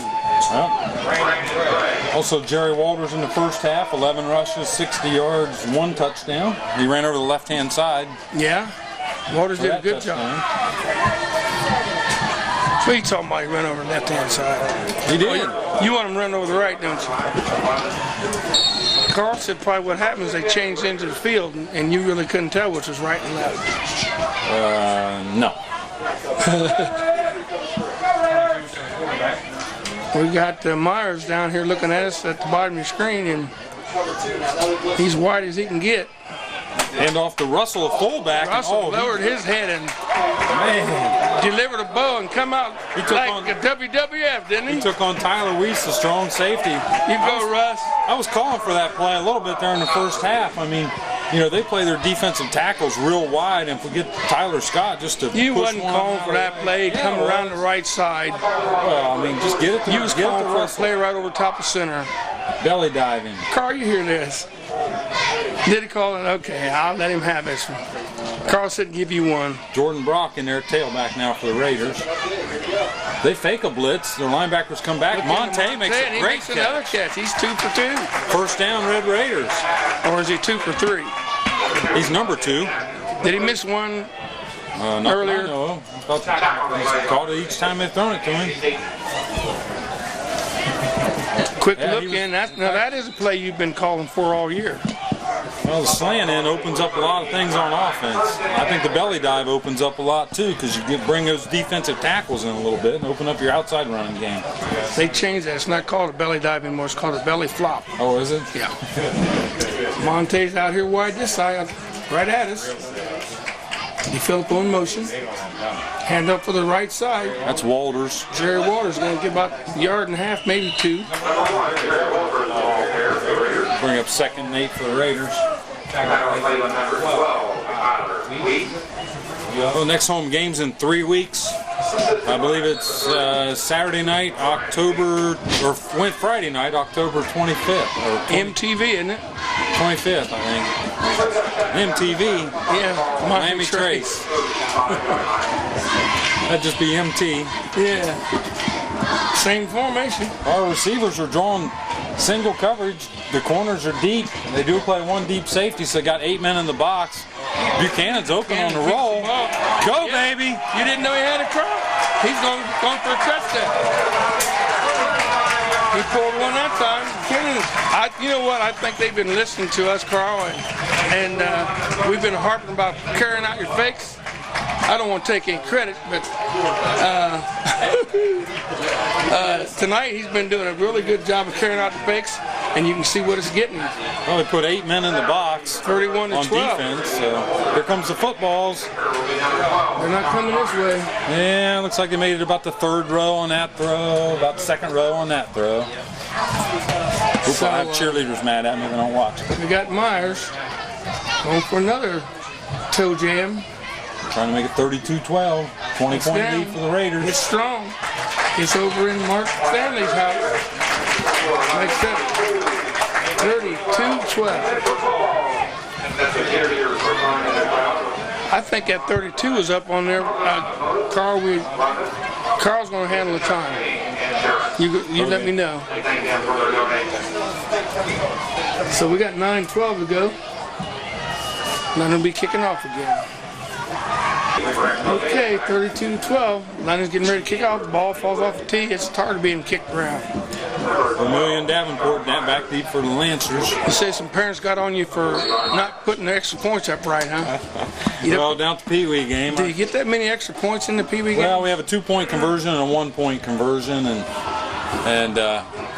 Dropped right in between them at the 22-yard line. He's got a little. Ooh. It's like Vince Hodge made a nice initial hit there. And made the initial stop. Yeah, when you're sitting there watching about 7 hours of football on a Sunday afternoon, you tend to lose your concentration every once in a while. That's what we pay you for. I mean, yeah, that job pays as good as this one does, Gary. Does it? I might want to hire him with you then. On the internet, on www.redraiders.com. But anyway, that turf is on the ball, ain't you here? Yeah.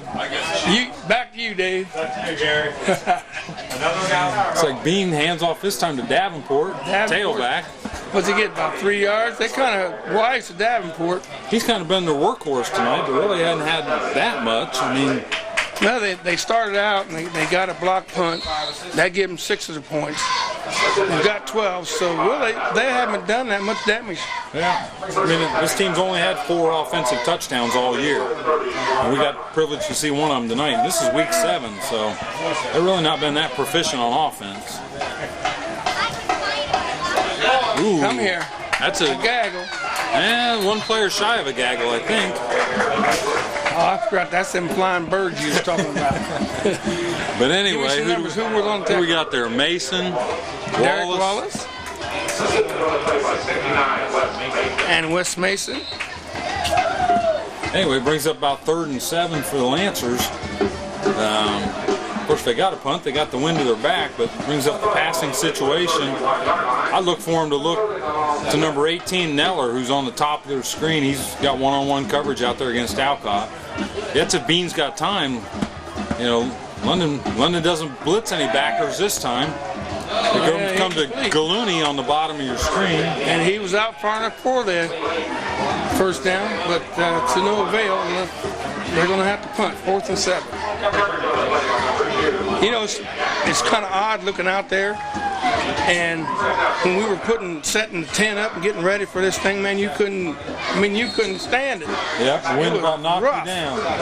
Now it looks like a perfect night out there for football. Yeah, it's still a little windy, but not nearly as bad. They're coming. Arabia on the rush. It's a fake. Out there for the Red Raiders is Brock. He's got the first down. First down. And then some.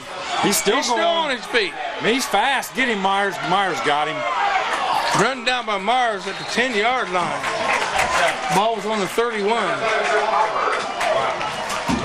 About a 62-yard run. Let's see what Super Dave says on the mic. About a 62-yard run there. That was number 7, Chris Halfer. He showed pretty good speed there. Let me see.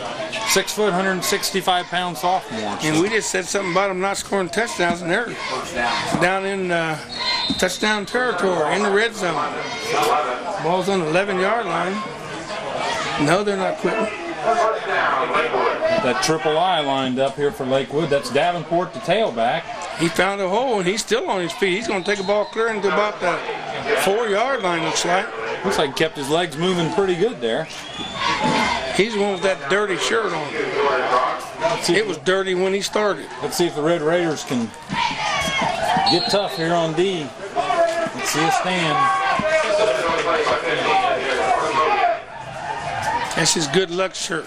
This is that triple I. Davenport's the final back, and they're going Fumble. Looks like London might have the ball.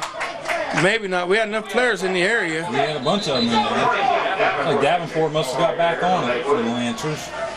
Bounce right back up to him. Gonna bring third and 3 here. 3rd and 4 according to 3rd and 5 according to the scoreboard. But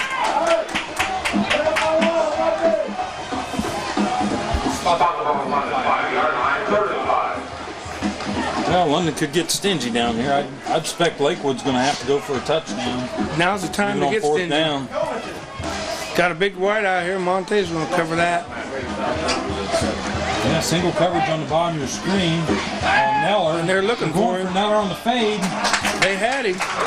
Just a bad throw. The ball was thrown to the outside shoulder. And Neller just couldn't get to the ball. That's going to make it 4th and goal. Well, field goal don't do you a whole lot of good with 6:18 left to go in. I mean, besides giving you 3 points. I mean, they got to be thinking 7, 6 or 7, 6 and hope for 7. Or maybe 8.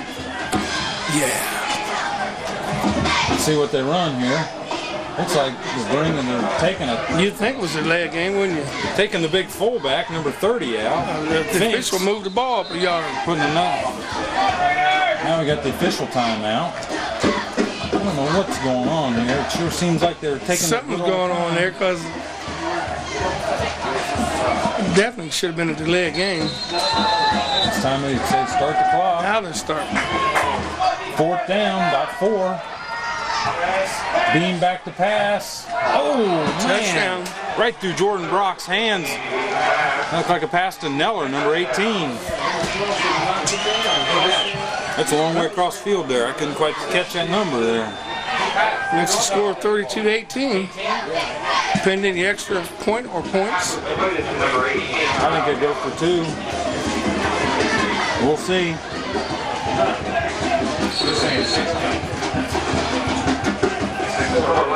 These guys are not going to give up. Well, it looks like they're setting the ball on the left hash mark, so they're going to go for 2.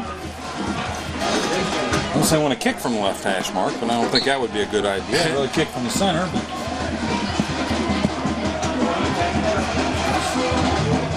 You're going to send 2 receivers to the top of your screen to the wide side, trying to create some space out there. Got one man in the slot out there to the right-hand side. That's Davenport in the slot. Watch for him. He's got intercept. Oh, almost intercepted by Derek Barkowiak. Almost intercepted and almost caught. They stopped.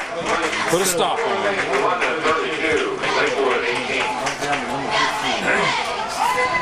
32-18. 6:08 left in the 3rd quarter. London's on top. Okay, we're ready. Here we go. Ready for the kickoff.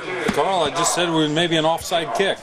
Nope. No, he put the foot into that one. Uh-oh. It's going to roll out of bounds. The Red Raiders will take over on the 35.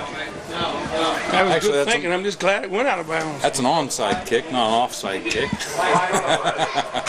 That's an outside kick, huh? Yeah, it would have been an outside kick or outside in the stadium. Right next to beautiful Lake London down on the north end of the field down here, and it was pretty full tonight. A couple ducks out there hanging out. Got all their ducks in a row. Of course, that keeps the ducks off the field. They got a lake to go into because they could have come out here along the sidelines. But this field's drained pretty good. I mean, it's really, I don't think the footing's that bad out there right now. Jordan Brock starting in here, tailback in this series. Still got Buchanan under center. They're blitzing their linebackers a little. They go on the left side for about 4 yards. Jordan's still kicking his feet in there. Looks like he picks up maybe 2 yards for the Red Raiders. Well, next week, Licking Valley is still undefeated. They're beating teams like crazy. They got a sophomore by the name of Nathan Clark who's just been tearing everybody up. So, London Red Raiders up for a real challenge next week. What positions he play? Running back. RB. And there's another Nethers. There's another Nether. There's always a Nethers up there. And this Clark kid's so good, they're giving it to Clark instead of Nethers. Picked off, nearly picked off by number 23. Brett Vermillion there for the Lancers almost picked that off. Hit him in the hands. So that's going to make it 3rd and 7. Ball's on 38-yard line. The game ain't over. That's what I said earlier. I guess what I was saying before was, I think it's Friday night, October 25th, the last home game against MT, Miami Trace. Yeah, MTV. It's hard to believe it's almost over, but it is. So one more home game after tonight. So if you're sitting at home, come on out for that last game. Oh, nice catch. Oh, it's intercepted. Picked off. That's Dave Shaw. Shaw's the one that scored the touchdown on the punt return. Boy, Sean had that in his hands, and I thought he was going to tip it to himself and run it back for, be gone with that. But so it just didn't work out that way. There, and it's going to make it 1st and 10 on the 38, is it? 38-yard line. Lakewood takes over. Tell you what, they get a touchdown here, and they're back in the ball game. They can make it 20, 30. They could be within a touchdown. They're only 14 points down right now. Red Raiders got to get a stop to Filippo on the blitz. Quick pass out there to Galone, number 1. And it's finally brought down. It's like O'Farrell out 55 O'Farrell, but not till after he picked up a 1st down. And they've kind of picked out a weakness there, and the quarterback's starting to pick on us. Wasn't that the one you told me couldn't pass before the game started? I said just because it was the 4th quarterback of the year. But they've tried, so I wouldn't think he would be that dominant. That wasn't a tough route to throw. He's done a good job so far. That's Davenport. Davenport don't want to go down, does he? He's not that big. I think that's Wallace and O'Farrell on the tackle for the Red Raiders. He's a little stocky bully. O'Farrell. Hey, he's 5'10", 180, but boy, he runs hard. So number 60 for who, Carl? David Shingler. Carl said that Shingler was the one that was responsible for stacking that up.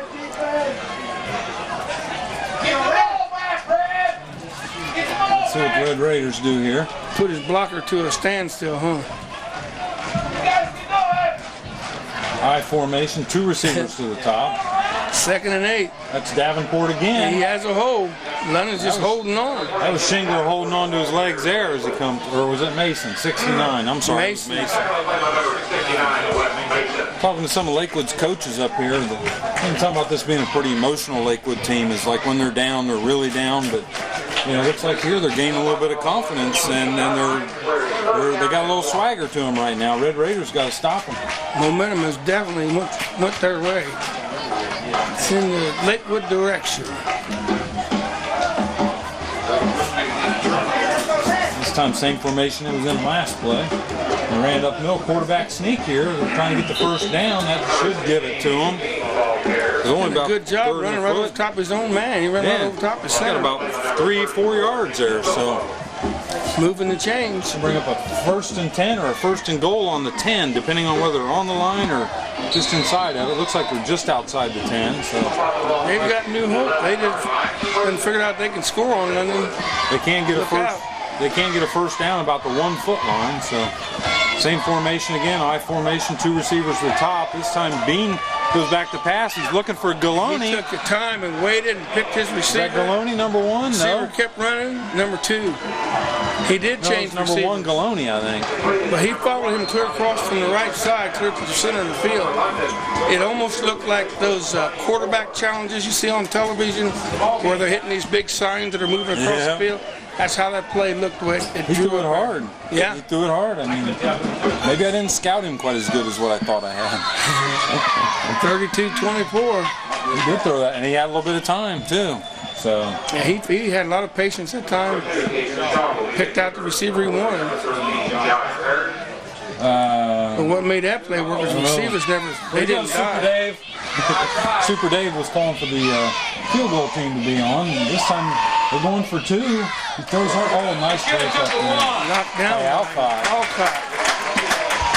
That is a big play right there. That is a big play by Sean. They're putting some steam on that ball now. Alcott was just... Or by Josh, I'm sorry. He was able to get that hand in there. The throw was right there. On the money. That could prove to be a big play. Keep that one in the back of your mind. Alcott. Maybe another offside kick, or it'd be an onside. Well, they've been playing in our territory for quite a while now.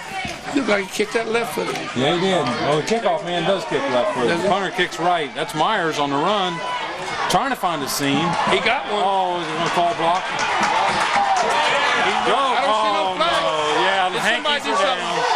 Hankies are down. That's going to come back.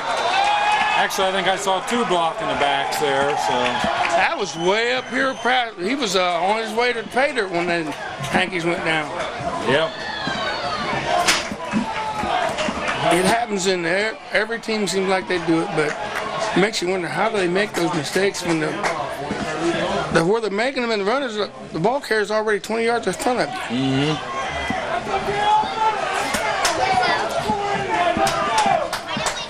Well, I think Red Raiders are going to get the ball, looks like probably on their own 40. Myers is a high-spirited kid, and he was really, it looked good. Even though we didn't get the points, it looked good. The Red Raiders are getting on their own 46, 1st and 10.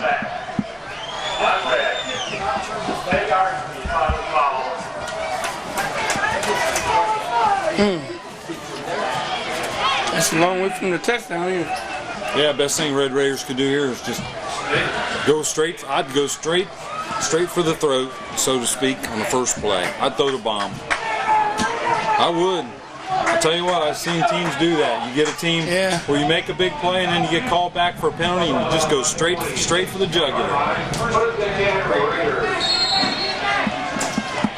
We need a really good drive. Their corners are very deep. Red Raiders split their receivers. Filippo goes in motion. They're coming off the Filippo and he's caught net in the backfield. I'll tell you what. Turned and ran the other way. Jordan Brock, meet Kent Wolfinger, 5'10", 230. Has a loss of about 3 or 4 yards. Yeah, it's going to bring up about 2nd and 12 for London, 2nd and 11. That's the line of scrimmage by keeping He looked like he ran in there and just turned around and head the other way. Lakewood's got fired up here. 32-24 with 2:18 left in the 3rd quarter. London on top. Swing it right to the outside for Brock. He got open. Go Jordan. He got a little room. Go Jordan. They can't get him. He's gone. I don't see nobody doing nothing wrong back here. Jordan just runs another 55-yard touchdown. Turvey got that one right. Yep. Ball was on the 45. That was a well-needed score that time. Well, when I was saying go for the jugular, I was talking about maybe a long pass or something. We know what you're saying, and Carl said don't do that. He said let's just get an amount of drive and keep it going. Yeah, That's the juggler. Put a big one on him right away. It really can shoot the steam out of him. I'm just glad you clarified that you didn't make that call. You wanted a long pass. Carl made that call. Buchanan to hold, Arabia to snap, Myers to kick. Oh, it's pooched. It was a muff. Incomplete. Incomplete. Well, good call, Dave. Incomplete kick. Well, we got kind of a 38-24. Jordan Myers sets up the kickoff after Jordan's 55-yard jump for a touchdown. And you have a score of 38-24. Back deep again, Davenport and Vermillion. Looked like both teams was going to keep scoring. No. He tried to get a gear. He's not down, and he's down now. Actually, I take Vermillion's not back in there. I think it's Galoni again. Hodge don't waste no time. He just goes right up. He's the one who goes for the jugular. So we've got a Lakewood player limping off the field. That's Matt Vermillion. Russell was, they give him credit for that tackle. Matt Russell. Well, Lakewood starts at the 27. They broke the huddle with 12. I don't know if they're going to call this on them or not, but Who did? Lakewood did. Nope. It's like Bean hands off to Davenport. It gets met by a gaggle. I think that was a gaggle. One less cross. Looked like maybe DeFilippo, Shingler, Ty Blake in there. Like we got a Lakewood player Blake was in down. there on that tackle too. We've got a man down. Shut her down. 1:31 left in this third period, and Lakewood's trying to mount a drive, and they are definitely Got a on fresh headed jersey. for a first down. Fresh jersey in there, Tyler Cottrell, number 44. Brought down by number 60 for London, David Shingler. It's a 145-pound sophomore out there. So fresh And jersey. Cody Arabia. Close to a first. It is a first down. Did you already call that? Yeah, Oh, okay. for once in my life, I called something right. 38-24. We're down under 1 minute and 20 seconds in the third period. Oh, and we got an You think he encroachment. jumped? Encroachment. He could at least act like he's going to block somebody if he jumped that far. He jumped out there and said hi. Soccer game will be played when? That was Ryan. Tomorrow, Ross. Saturday evening. Yeah, That was one of their starters there. That wasn't a fresh jersey. it's It was London and Grandview. Girls.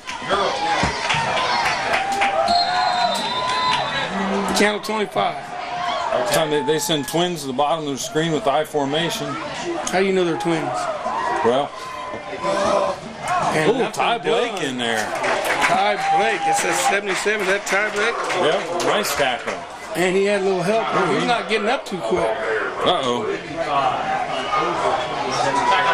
Lakewood. Keith then told me to put us up. I can't put us up. You're the one's controlling that. Oh, this time Bean fakes and stumbles around the left-hand side. He's got a block or two. He's got a first down. Looks like Jordan Brock made a nice tackle there for the Red Raiders. That's close to a first down. Got to see where the spot's at. We're looking right close. down the line. That's close. That's close. The chain's been ready to Chain run. gang's acting like they're going to start moving, which means, in my opinion, first It's down. a first down. Yeah, they knew it. They knew it. They were just waiting for How the could fifth. you not know it? You're looking right dead down the line. Oh, it was close. Well, I tell you, Carl, he just cheeses out on everything he does. I just had a birthday, and my eyesight's Oh, you had a getting birthday? worse. Yeah. What happened? 50 what, Carl said? Actually, if you must know, it was Tell a him. significant birthday. There you go. 33. Comes in 10-year increments. I'm either 30, 40, or 50. So we got under 19 seconds, and Lakewood's first and 10 on the 48. They try to run the clock down. It's Davenport, the tailback. They're doing some long calls. Somebody's calling fumble up here, but I've seen London reaching there grabbing at it, but I don't know if they got it or not. Number 79 or 69. London thinks they got it. Mason was reaching it for the They'll ball. call the man down. Second down. There's no call on white. Evidently nothing Gonna happened. bring up second That and 10 ends. for Lakewood at the end of the quarter. That kills the clock. So we into the third quarter, running on top, 38-24. But Lakewood is on the move.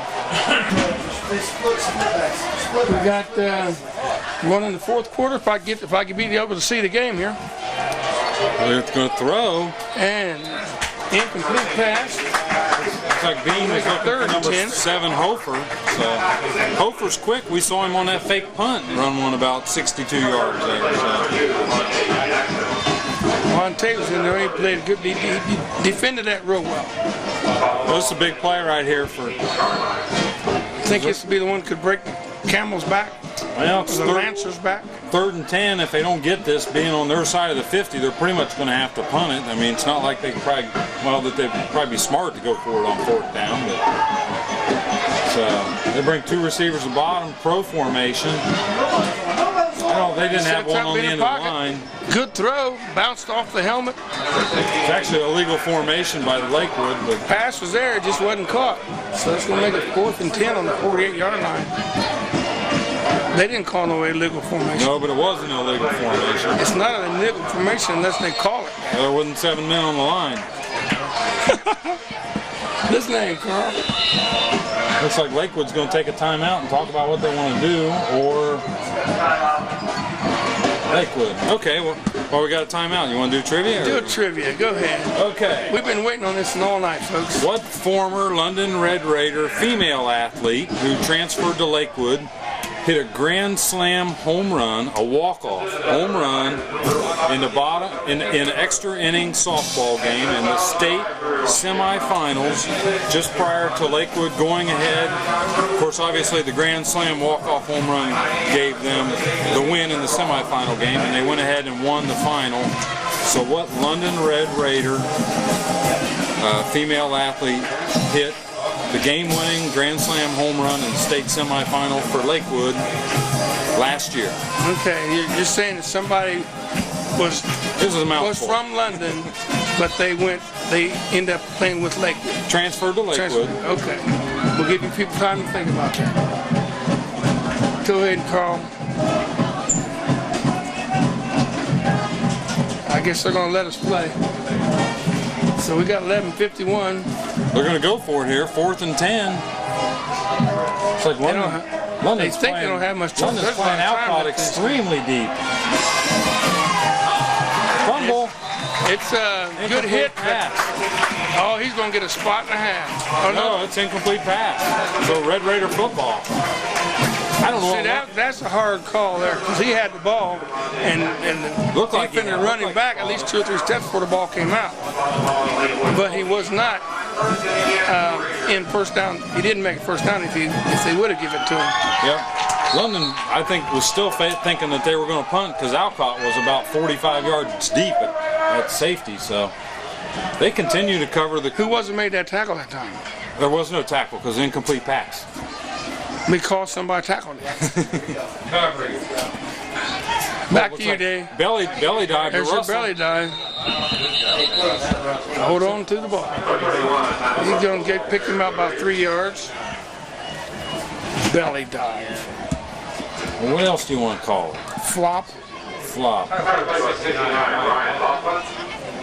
No, I don't have no name for it. I just listening to you, and then I just like to mess with you. I'd just like to see Matt get a touchdown. I would too. I mean, he's had a good 3-year career here playing for London. Played a lot as a sophomore. Not used to seeing him on offense that much. Yeah. He's usually be the main one knocking people down on defense. He ain't played a down of defense this year, I don't think. Buchanan on the pitch to Walters. Get outside. Walters is not that quick running lateral. Looks like Andy Seaton made the tackle there for Lakewood, so it's going to bring up 3rd and about 9, or about 8. No, 3rd and 9. 3rd and 9, but them 2 downs went quick. Passing situation. Let's just see if they continue with the single coverage on the outside receivers. My bet is they'll commit some safeties because they've been playing 8 or 9 men in the box. This time they're playing. They're not even looking out to the other receiver. Nah, they got strong safety kind of watching DeFilippo, but they're playing. It's like Jordan Brock. He's got plenty of guys out in front of him. He's stepping. First down. It ain't no hill for a climber, baby. And it ain't no step for a stepper. Jordan Brock just run over everybody who's down. Somebody's down here in the middle of the field. 49-yard touchdown run by Jordan Brock. He's got to be going for 200 tonight. He had some wheels. That was all colors down the middle of the field. You know, we'll have to watch it on tape, but you know, Alcott's responsibility on that was probably a crackback or a crackdown block on a linebacker, so he probably had to take on a 220-pound guy or so. If he cracked down on the defensive end, he probably really had to hit a big one. Bottom line is he did his job. Yep. He's over getting him a drink of water now, shaking off the cobwebs. Well, boys, the young man's got some guts. Buchanan to hold, Meyer to kick. He's up good. Just count it. 44, first team to 40. 45 to 24. I'm glad Dave Tabor was over there. He corrected my count. They hadn't put it up on the board yet. You down, Carl? We're set up to kick off again. Score 45-24. Well, with that run, I think Jordan Brock could be, well, he's definitely going to go over 200 yards. I'd say he's got to be closer to 250. That looks like Davenport on the return there. He's got some blockers. He's had some, and he took a big hit, and he's still on his feet. He just bounced off and kept on his feet. long. Myers back here Myers now. going to run him out of bounds. Nice return by Davenport. Davenport brings the ball all the way back to the 46-yard line. That's about a 35-yard return. Nice return. Yeah, brings it all the way back almost to 50. So actually, it'd be at the London 54, wouldn't it? Yeah, we're right at the London 54. Turvey said it was a 47-yard line. Okay. You got two receivers at the top of your screen. I wonder if they got a little pressure. Oh, he is. Whoa. He said, "Hey, pleased to meet you. Now you know my name." 50. O'Farrell and maybe Shingler. Derek Wallace was on it. Wasn't that Wallace? No, O'Farrell. Was it 60? Shingler. I thought I seen a 50 on it. I'm trying to give Derek something and he ain't there. Is he out there? Is Derek out? He was rolling to his left, and Derek's our left side defensive end. So okay, I see him now. The field. So Derek will get a sack here before the end of the game. I still think it was Derek. Green back to pass again. This time it up there, and it's good for about 5 yards. That's out there to Shaw. They've got quite a few quick receivers. They cut into that deficit, so now it's only going to be about 3rd and 5.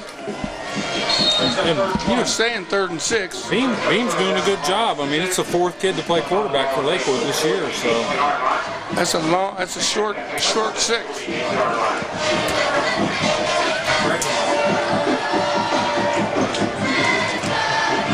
Lakewood's not good. We're having a shootout here, aren't we? Well, we're going to try. I think Beam's nice catch there. Looks like that's number 1, Galone. Oh, Bobby Galone. It's a first down. Got down on his knees, just past the first down marker. The ball was right there on the money. Well, Beam's got time. He looks pretty good. First down. Red Raiders maybe ought to go back to blitzing again, maybe. 1st and 10. Where? Who's that with the cast on the leg? I don't know. So we'll find out in a minute. I told him that. He's so much holding. Oh my God. I think I heard the London coaches saying they wanted a holding call, but we haven't seen hardly any holding calls tonight. I don't know who that is down there on. Well, after we watched 27 penalties last week, you know, interesting not seeing any.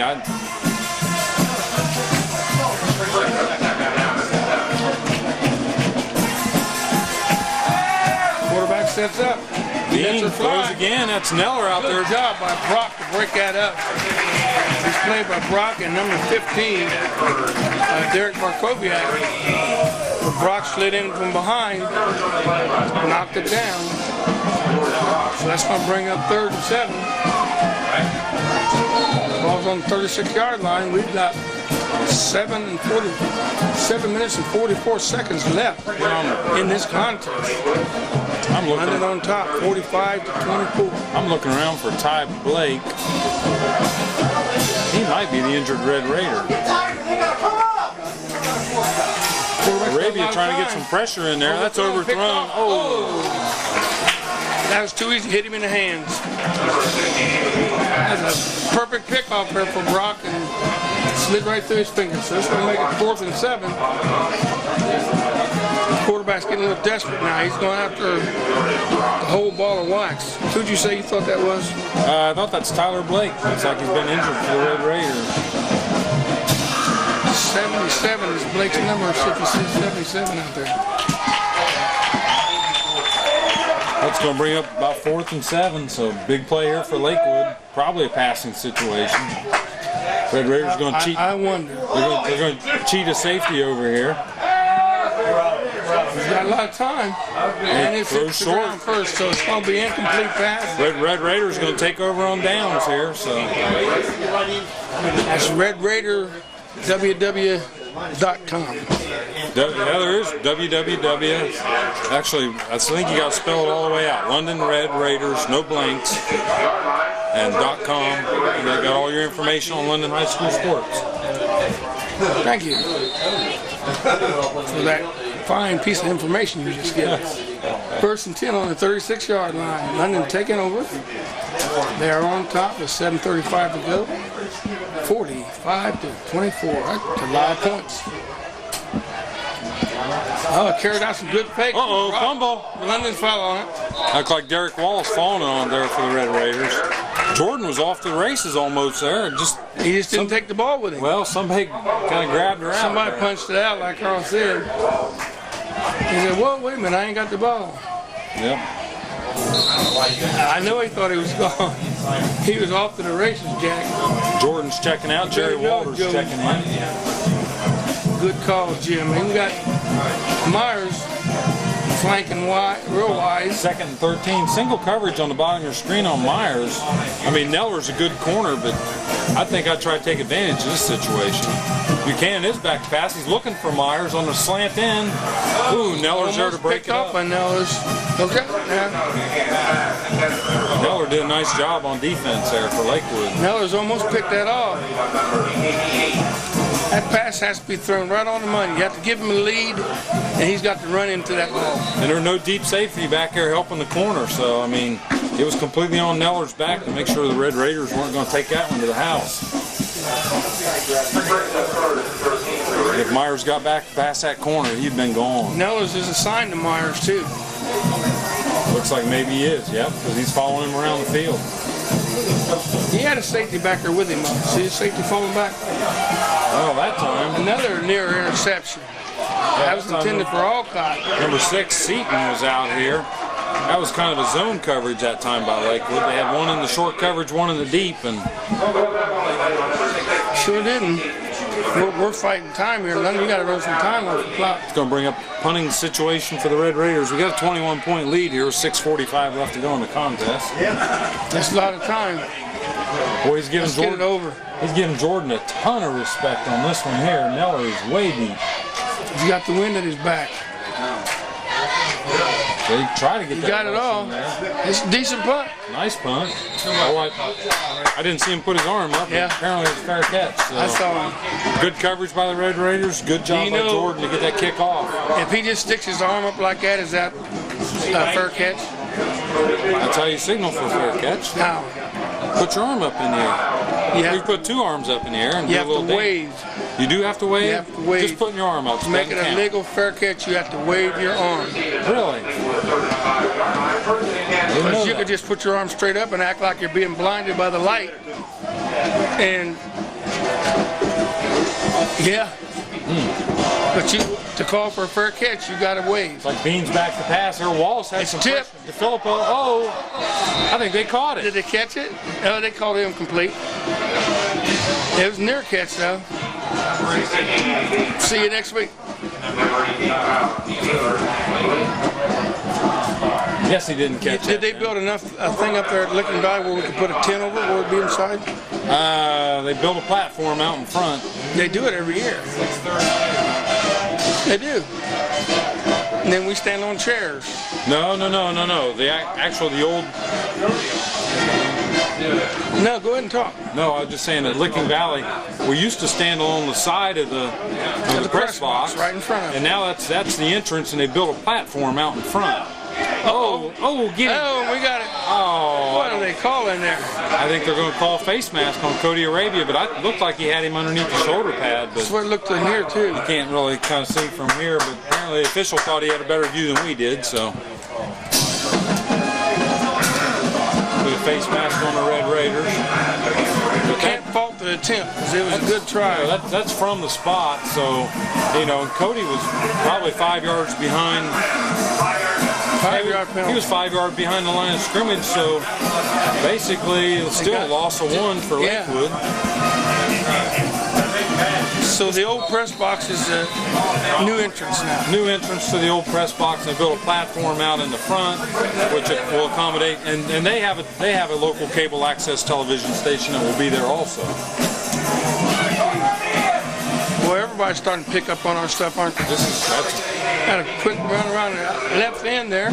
actually they Didn't do quite make the first down, huh? they do a game of the week in Licking County, so they're at a different school every week. Oh, okay. Well, they could be at the same school on 2 successive weeks, maybe if it was 2 good enough games. But So it's 3rd and 2. Ball's on the 43-yard line. Lakewood's trying to mount something here, get a score going. Clock is running. We're down to 5:40 to go in the 4th quarter. 45-24 is your score. London on top. we got 2 receivers at the bottom. London single coverage on them. That's a hand to Davenport. He's got the first down for Lakewood. Nice run. Straight up smash mouth football there. I tell you, Davenport ain't racked up a lot of yards tonight, really, as far as statistics, but he's running hard every time He's he's giving giving it to fits him. every time he gets the ball. Next turnover here, we get to answer our trivia question. Yeah, we're getting about to run out of time. We're down to 5 minutes and 22 seconds. Lakewood breaks the huddle. Got a white out to the bottom of your screen. There we got him. London's just doing pretty much single. Got a reverse here. This is Galone He's running trying on to pull reverse. something, but he's not going anywhere. As DeFilippo just kind of manhandled him there. Yeah, I don't think he wanted no piece of DeFilippo. He was trying to figure out some way to get around him instead of going through him. Oh, Red Raider down a little bit. Looked like maybe Jordan Brock might have just had some cramps there. He's stretching his leg out. The band's been lively tonight, you know?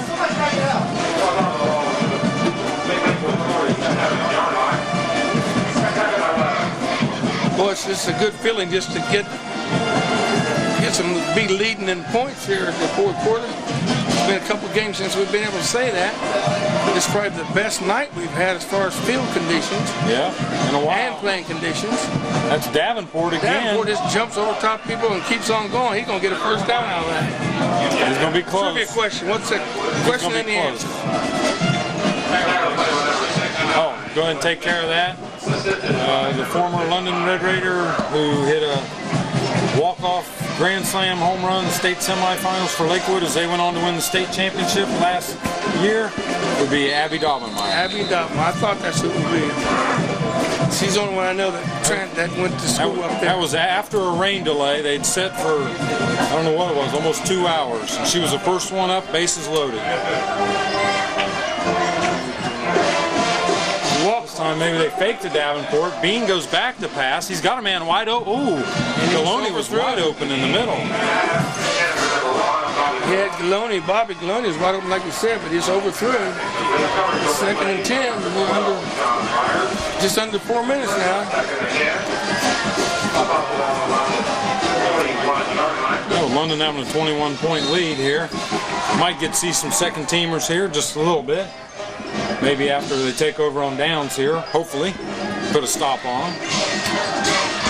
Might see a little bit of second team offense. They got a game tomorrow. If they don't get in tonight, we won. It's not, That's the bottom line. It's nice to get just a little bit of taste of it. It's like Red Raiders think about blitzing to Phillip or Farrell there. Davenport again, he's been their workhorse. 3rd and 10. Clock's running. 3:44. 3rd and 7. Who said 10? Good call, Carl. I was just corrected by David Carl. Back to you, David Carl. Back to you, Gary. Oh, It's like Bean back to pass again. This time he's got money Galone. that time. He's got first down. It's like that's going to be a first down. And they shut the clock off.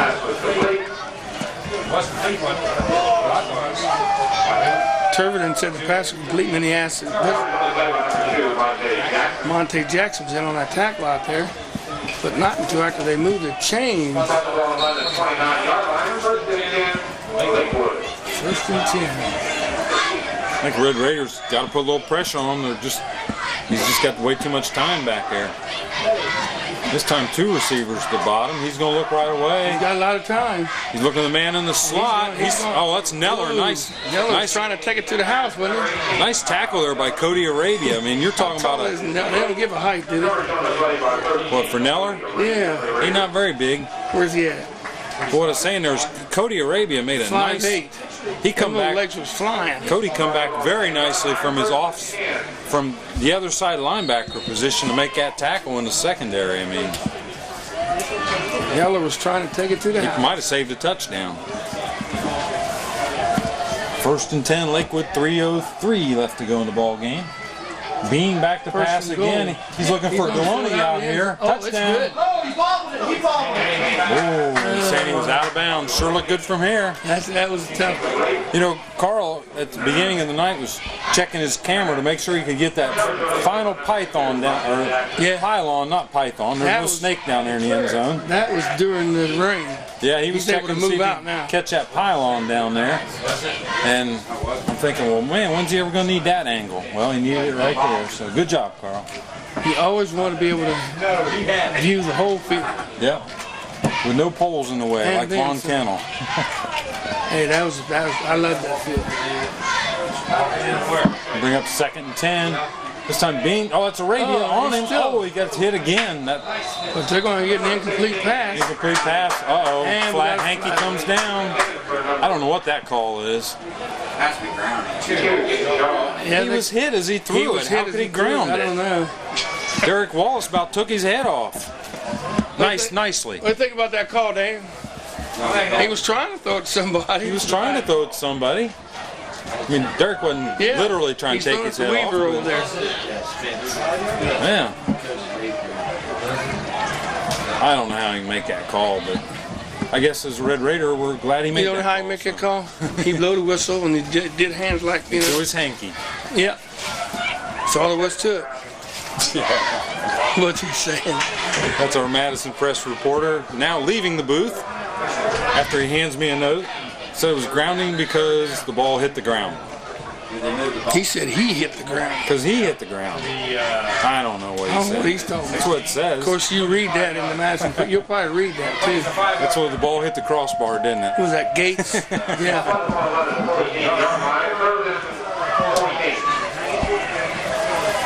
Well, it looks like that's going to be a, 5-yard penalty? 7-yard penalty? There's more than 5 in it. It's about a 7-yard penalty. How do you mark off 7 yards? He just started walking. And he counted to 7 and he stopped. He stopped at 7. Okay, well, I guess that That's enough. brings up 3rd and 22. Yeah, like you did. We showed them, didn't we? Passing situation here. Probably 2-down territory for Lakewood, so they don't get something here, they're going to go for it again. throwing it up He's for- looking for Neller out there, but he threw it to the sideline reporter out there, whoever that was. Nice catch. And it was caught by the reporter. Yes, he even had a clipboard in his hand, and he still caught it. Sign him up. Sign him up. Cincinnati Bengals might want him. 4th and 22, and we're down to 2-4. We're going to get this game over, Carl? Probably the last chance for Lakewood on We're offense taking it here, right down to the minute, aren't we? unless they get 22 yards in. Actually, this is 4th and goal. I just noticed they must have been inside the 10 at one They point. were. It was when you said it's 1st and 10, it was 1st and 9. No. Beam back to pass. He gets hit, and that's going to be incomplete, and that's going to be probably the last possession Lakewood will have for the night. So Should be. Red Raiders, Coach 42 seconds left. Coach Wilson And started to call finding- second team O, but he didn't do it on the. I think he's going to let the Red Raider offense run one play, and then he's going to bring in second team O and let them get their applause. You're going to learn the hard way that don't be trying to second guess these coaches. Well, he started to call second team O over there, or all the kids just ran over there just hoping they were going to get in. So He's got them together. He's going to send them in. we'll see. I mean, you got to win this ball game. They're ahead the by bottom 21 line. points. It's like penalty. Offsides. final game? Looks like Buchanan was going to have some room around that side right there. Yeah, I would think I could run down and check with our stat man here real quick how many yards Jordan has so far. That's the reason the second team wasn't in there yet, because we're so deep in our own territory, and they still got their first teamers in there. They're wanting points. I think it's a good call to keep them in there. You put the second team in and they turn the ball over and give them points away. Unofficially, officially, Jordan Brock has 238 yards on the night. 238.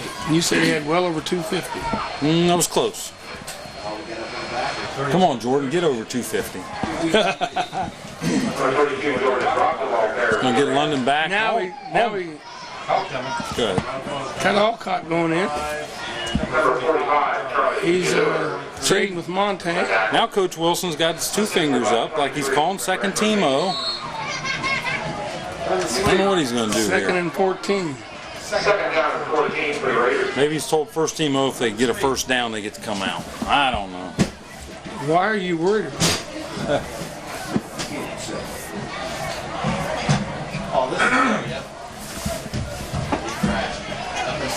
It's like This Jordan's is a got play. some room. There's could be your 250. Let's see, 238, that was 14, maybe 12. I'd say he's over 250. I go down, pay off the statistician, give him a buck. Till we add a couple yards in there. Carl said the reason you're worried about this, because when you play, this is the point when you be getting in the game. They're moving the sticks. I gotta get your microphone hooked back up. Timeout. That was the whole idea to have the microphone up, Carl. So What are we doing? I get blamed for all this stuff. Okay, Keith wants to get the Try names. to get the names in. Walters at tailback. Looks like Anderberg at fullback. Number 11, Stone Rock at quarterback. Number 7, Josh Dillard at the bottom of your screen. We'll try to catch some of the linemen here in a second. It's like going nowhere there. Okay, linemen for the Red Raiders. 78, Mike Lang out there. 74, Travis Roach. Looks like I got number 70, Mike Sean Lang, Orr. sophomore, and he's 300 pounds. Number 9 into the ball game now, Mark Colvin. Walters comes out. I don't know who's going to run fullback. They're not going to. Yeah, they are. They got lined up in the fullback. Looks like maybe a 24, Garrett Hotchkiss running fullback or tailback. A nice run there by Garrett. Go, baby! It's your chance to shine. 29 to the 14, 15 yards that time. You're going to try to get some more numbers in there. Went to the 45-yard line. Started on the 30. Colvin acts like he checks out, and he checks back in. Clock running with 1:13 to play. This is a group that's going up there and play tomorrow. Center. That's Hotchkiss. Who's the ball carrier? Hotchkiss, I think. Hotchkiss. 24. Number 24. Let me see. I think I see. Josh Dillard back in the game. Yeah, Dillard, number 7. Paul Stone Rock, number 11. Thought I seen him in Quarterback.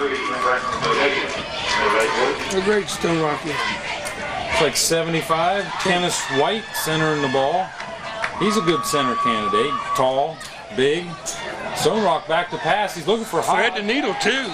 Looks like a catch. Dillard. Hodge or Dillard. What are you talking about, Hodge? That's Dillard. I saw him. Pat on his chest and waved to, probably waving to mom and dad. 27, Doug Jackson checks Got in a the ball good game. catch. What grade is he in? Who? Dillard. Dillard would be junior. So he's got another year. It's like Stone Rock back. That's Hodgkiss getting hit. And we're down to 4 seconds. 3, 2, 1. And there it is. Start the clock, ladies and gentlemen. We have a ball game. Final score 45-11 Lakewood 24. And we're going to end this ball game as Carl picks up the sportsmanlike conduct. Everybody shaking hands. Lennon comes out with the win. Takes them to 4-3 on the season. Next week we will be at Licking Valley. We'd like to have some participation. Try to make that drive up there, hoping for good weather. In the meantime, This is Gary McNeil, along with Keith Smith and Carl King on the camera saying I see you, but I wouldn't want to be here. Adios. Arrivederci. So long, Nick. Later on. Goodbye. Take me home, Carl. That's a good scene right there. That's a good shot. There's a line of defense right there. Who's Nick?